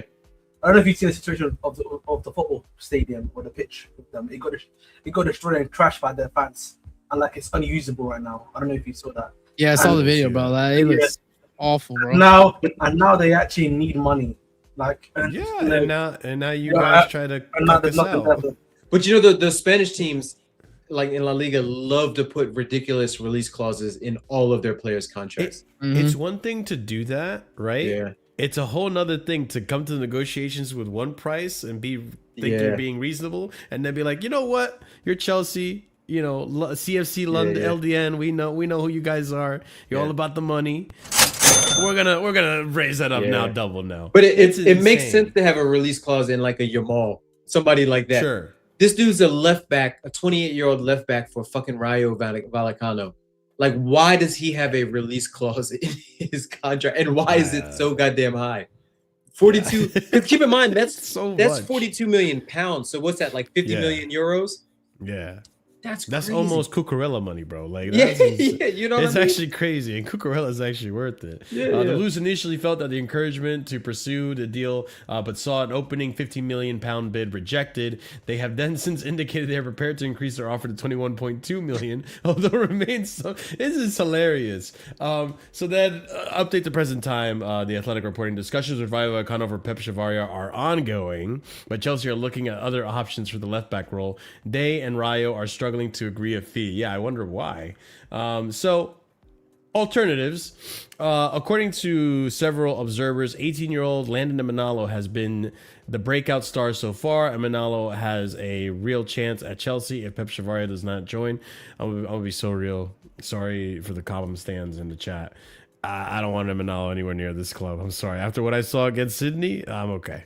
He needs time. And then on the 20th, we had a rumor here from Simon Phillips. Chelsea are considering a move for Lewis Hall. Just a consideration, which I don't think is going to happen either. I think Lewis Hall is going to stay at Newcastle. There's no way. I was just talking to my Newcastle friend yesterday, actually. He's pretty confident that Lewis Hall is staying at Newcastle. But yeah, the Chavarria thing is hilarious. It kind of sucks because it's obviously an Alonso target, but brother, the negotiations, that's just weird negotiations. It was such a random link and a random player for us to be very associated with. Like, I'll be honest with you. I mean, I don't play Football Manager or FIFA anymore, but I don't think many people who do know who the fuck Pep Chavarria is. Could be good. I mean, it could be good. Don't know, but we'll never know for 42 million pounds. How do you guys feel about going into next season without that signing if we don't actually get anyone in that position? We need to get somebody in that position, nervous. So we need to get somebody in that position. Like, if we can't get... did you see we got into Fernandez by the way, Marsh? I don't know if he's the who? Yeah, like, bro. Yeah, bro. By Tutti Frutti, bro. Give it up, man. Oh, Tio Hernandez. Yeah. Hell no. No. But the link was from TuttiFrutti.com, man. Give it up, bro. Hell no. Isn't he on an investigation for like prostitutes and stuff? Yeah, bro. Yeah, bro. That too. Is that why you trying to bring him to the bridge, huh, man? I know. I see the vision. Listen, let's see. Look at the smile, folks. Chat. Look at the smile. To Italy, Ahmed. couple of that's a upset man right there. No, but listen, I don't know. I just thought that we were linked to them, obviously. But listen, I think for me, I think we're probably gonna go for like a low buy option now. I think it's probably what's gonna happen. I don't know who is gonna be there. That's the thing. Like, I have no idea right now. I can't lie, the fullback market's kind of cooked too. Can Palestra play on the left side too? He can Play. He can. Yeah. But then again, if that means Palestra to play, then we know, like, Gusto. is Reece James gonna be able to play that right back position consistently? No, I don't think so. Yeah. So then there's a certain guy we don't wanna. Yeah. That might have to stay. If that's the case, guys, for another season. Yeah. Yes. Come on, That's all I'm Maresca. saying. Come in for your boy, Maresca. Gusto in the 10 at Man City. Cook. He'll cook. Oh my days, bro. Yeah. And I'll be honest with y'all, after what I saw from Emanalo, I mean, that's the part where also, like, is there a possibility Anselmino stays? Because when Anselmino came on, he played at left back. You know what's what I'm funny? saying? I thought he was good going forward. Like on the ball, I thought he was okay. Just defensively, he was just all over the place. Emanalo? Yeah. Oh, yeah. And I think a lot of it's just inexperience. Yeah, Like, yeah, I don't think yeah, he's yeah. a bad player. I just think he's Yeah, got to he's learn young. how And to maybe give him time. Don't do a Maresca market. Don't be a Maresca and be like, you know what? Let's give him some time. Brother. Let's give him the No. minutes. If you're Why not? struggling against Sydney Wanderers, Yeah, but brother. like, it can happen. It can happen. He's a young G. No. Isugo did not struggle. Isugo dominated that midfield. And, That's what we're expecting. Okay, I'm gonna there's give a certain an standard example. against Sydney Wanderers. That's let why me I'm give feeling you some an type of way about Josh Hatchenpug right now. I can't lie. So let me give you an example. was Yeah, a Hato, two-pack for example. Hato, for example, he struggled against Karabakh. Are we rating Karabakh that highly? Yes. Higher than Sydney Wanderers, yes. Yeah. No, but the point- Karabakh would pack up Sydney Wanderers. Don't get it. Yes, that's Don't actually get very it twisted. true. Yes. Don't get it twisted.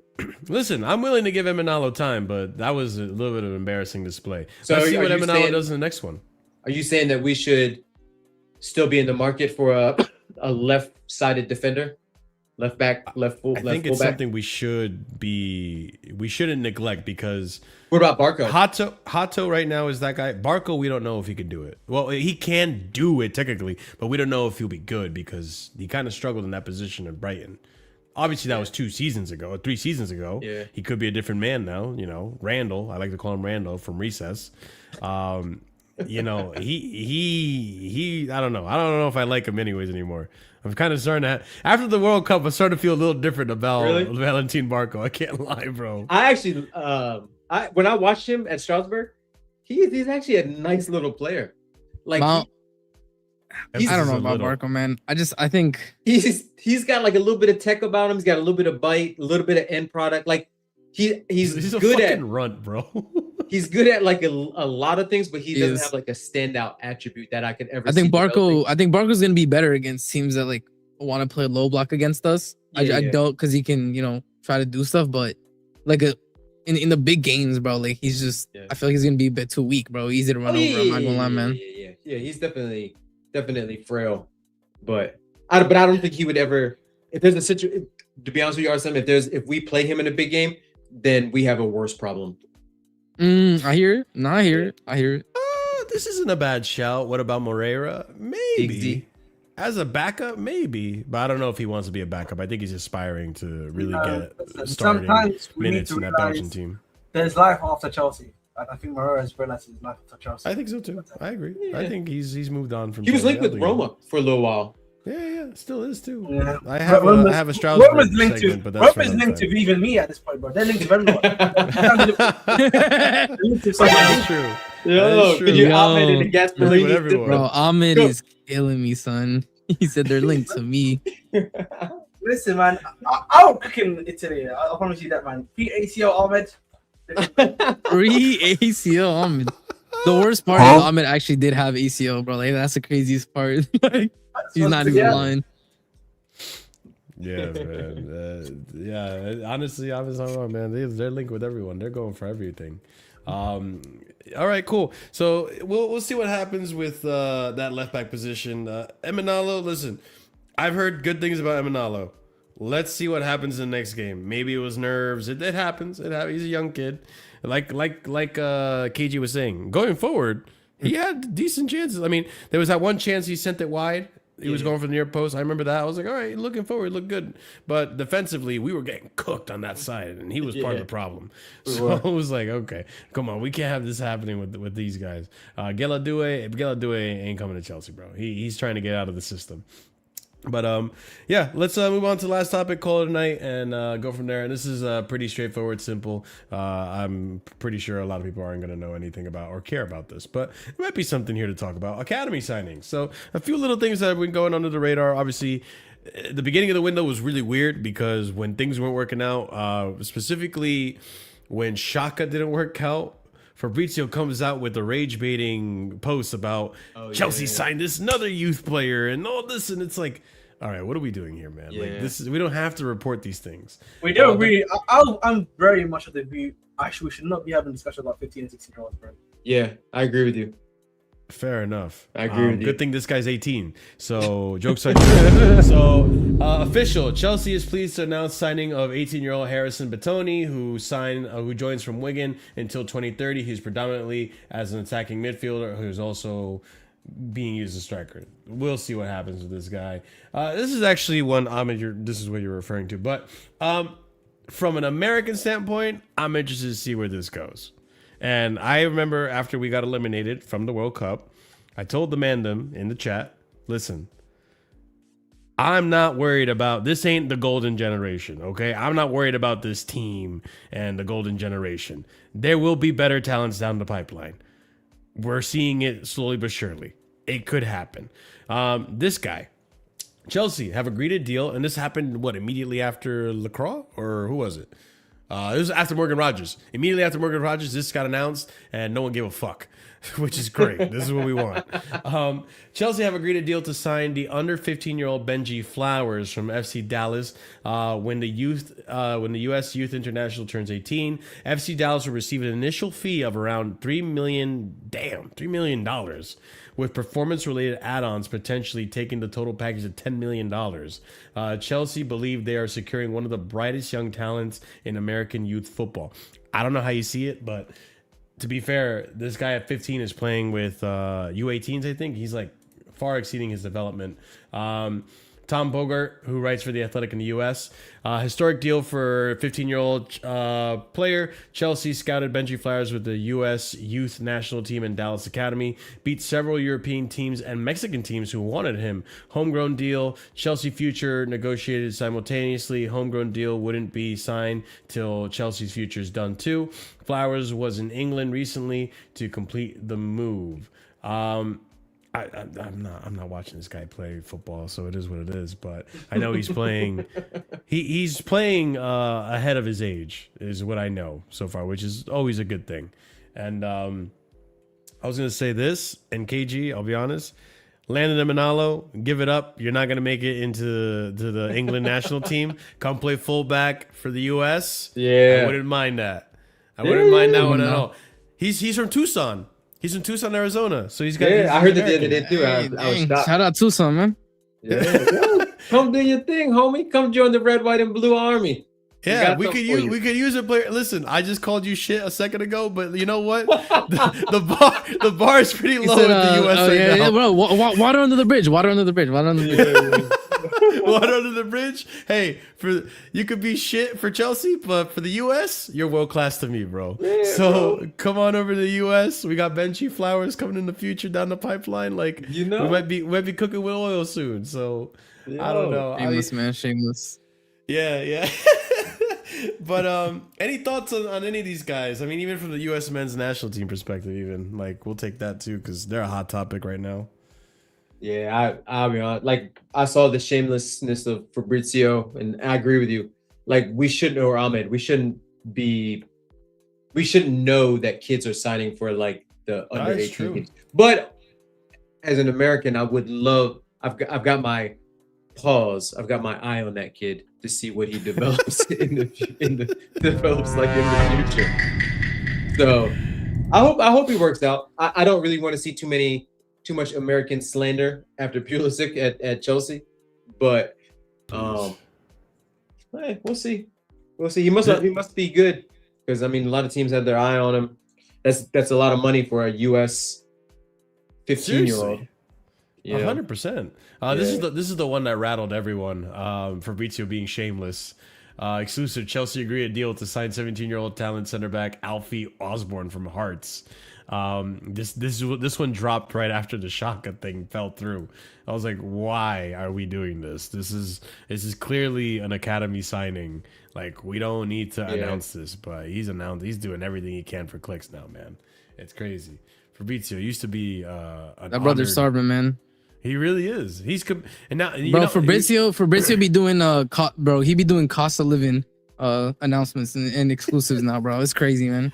It is crazy. And you remember how before last season's summer transfer window, they never gave each other credit.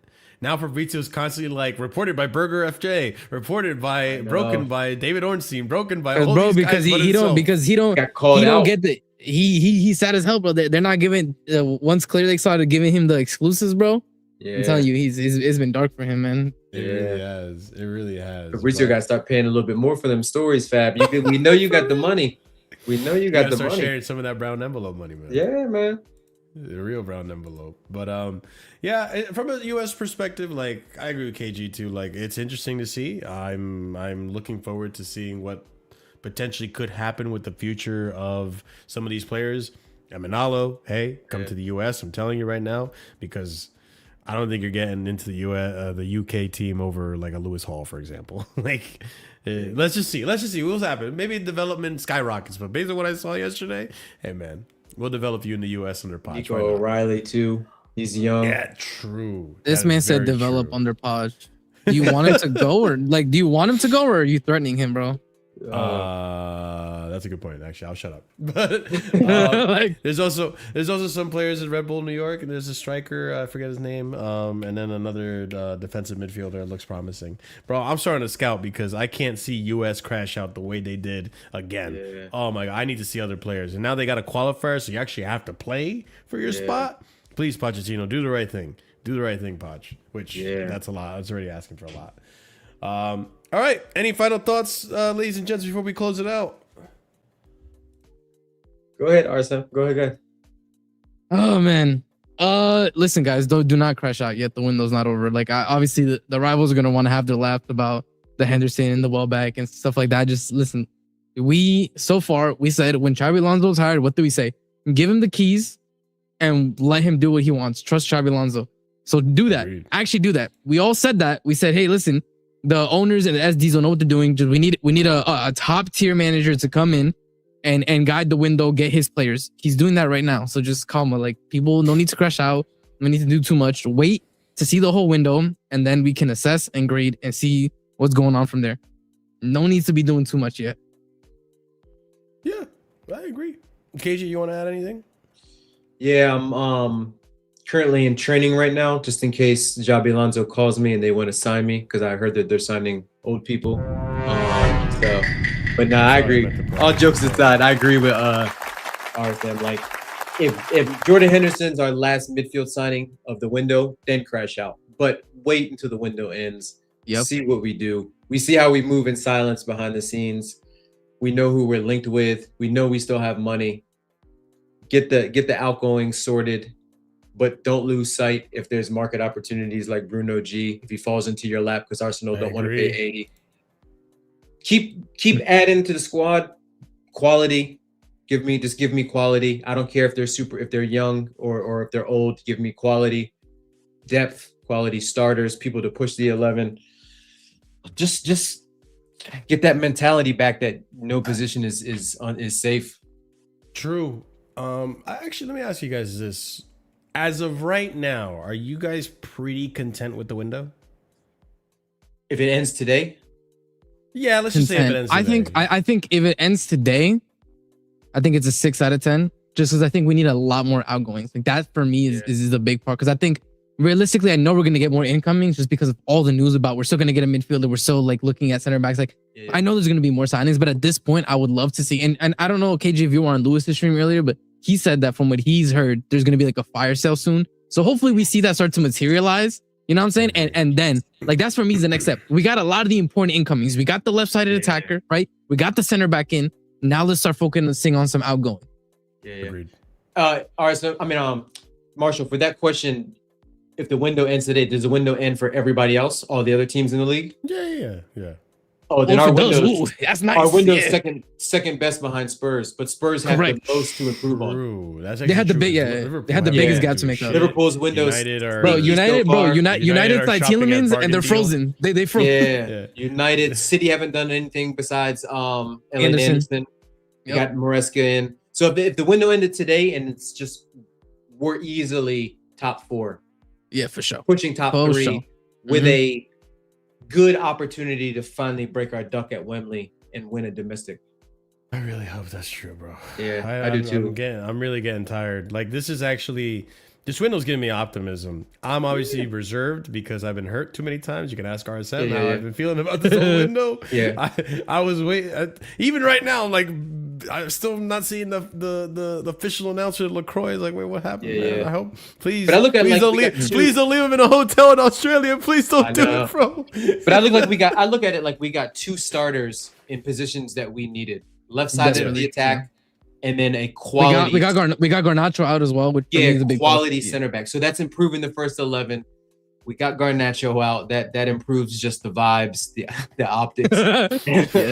And we got a better manager than what we ended the season with last year. And this is another thing too. Even if the window ended today, they already proved that they gave Xabi Alonso the keys. I've seen enough this window already. They gave him the keys. That's true. Yeah. If nothing, that's actually crazy. Some of these people disappeared in my chat. I love how people disappear in my chat when things don't go their way. It's so oh my god. But regardless, if there's any proof that now Blueco looks like they're turning their ways around, it's these 2 signings, freaking Welbeck and Henderson. That never happens in the last 4 seasons, ever. Like, it's just 2, not even just 1, 2 is crazy. So yeah, we'll see how it goes. I hope the window continues to go. I agree with you guys. We need to get more sales out, and that'll give me more optimism of potentially more players coming in. And we need to sort out. I personally would like another center back, just to be safe. I take one. Jacobo Ramon, another like that guy looks promising. I don't even know who that is, but he's not leaving Como. He's not leaving Como, bro. Yeah. We'll see what happens, but we definitely got to make moves, or at least the left back situation, get that sorted out, and I think we'll left back, midfielder, center back, give me some movement there, and we'll see. And even then, it's Xabi Alonso's call. So if Xabi Alonso thinks he's okay with what he's got, then all right, let's see how it works out. 1 game a week anyway. So that being said, ladies and gents, that's the end of the show. Big up to every single one of you who stuck around. Big up to everyone who smashed up that like. Big up to everyone who also hit that subscribe. I saw we're growing exponentially, people. And I appreciate that support and love, because we're trying to get to that 5K mark. 5K, I got a big reveal for y'all. So if you want to see what it is, let's work towards that, all right? Let's smash that like. The algorithm likes it when you guys hit the like button. I haven't been saying this for a while, and I forget. Hype up the video. That also helps out tremendously. If you're watching this in the future, leave a comment, hype up the video. I know you got some hype points to use up. You're not using them on other streamers. Hey, I'll take them. If other people that you watch don't appreciate your hype, I will take them, because I appreciate your hype points, all right? And the likes. Big one on the likes. Also, memberships. There's 4 different tiers starting 99p. And like I say at the end of every show, if you're a proper casual and higher tier member, we give you a shout out at the end of the show. And that's going to go out to A. Soliman, Adrian, and EE. Big up to you guys as always for the support. And big up to all our other members as well for the support. Membership gets you the emojis, some streams, exclusive sneak peeks, and other content. I try to make it as much worth it for you guys as possible, even at the 99p category. So big up to every single one of you. I appreciate y'all. But we're going to raid out to Strasbourg Steve. He's watching Brazilian football. So if you're in the mood to watch Brazilian football, then go watch Brazilian football with Strasbourg Steve. He be doing the most random watch-alongs. But hey, copy and paste that raid message. Let him know where you're coming from. As always, guys, stay casual. And like Kunagrao said, and maybe I can get a Dasan Satpaev version of this clip. Good night, guys. Pajita and sleep. Jerk off? Oh, but he didn't sleep. Yeah, and sleep.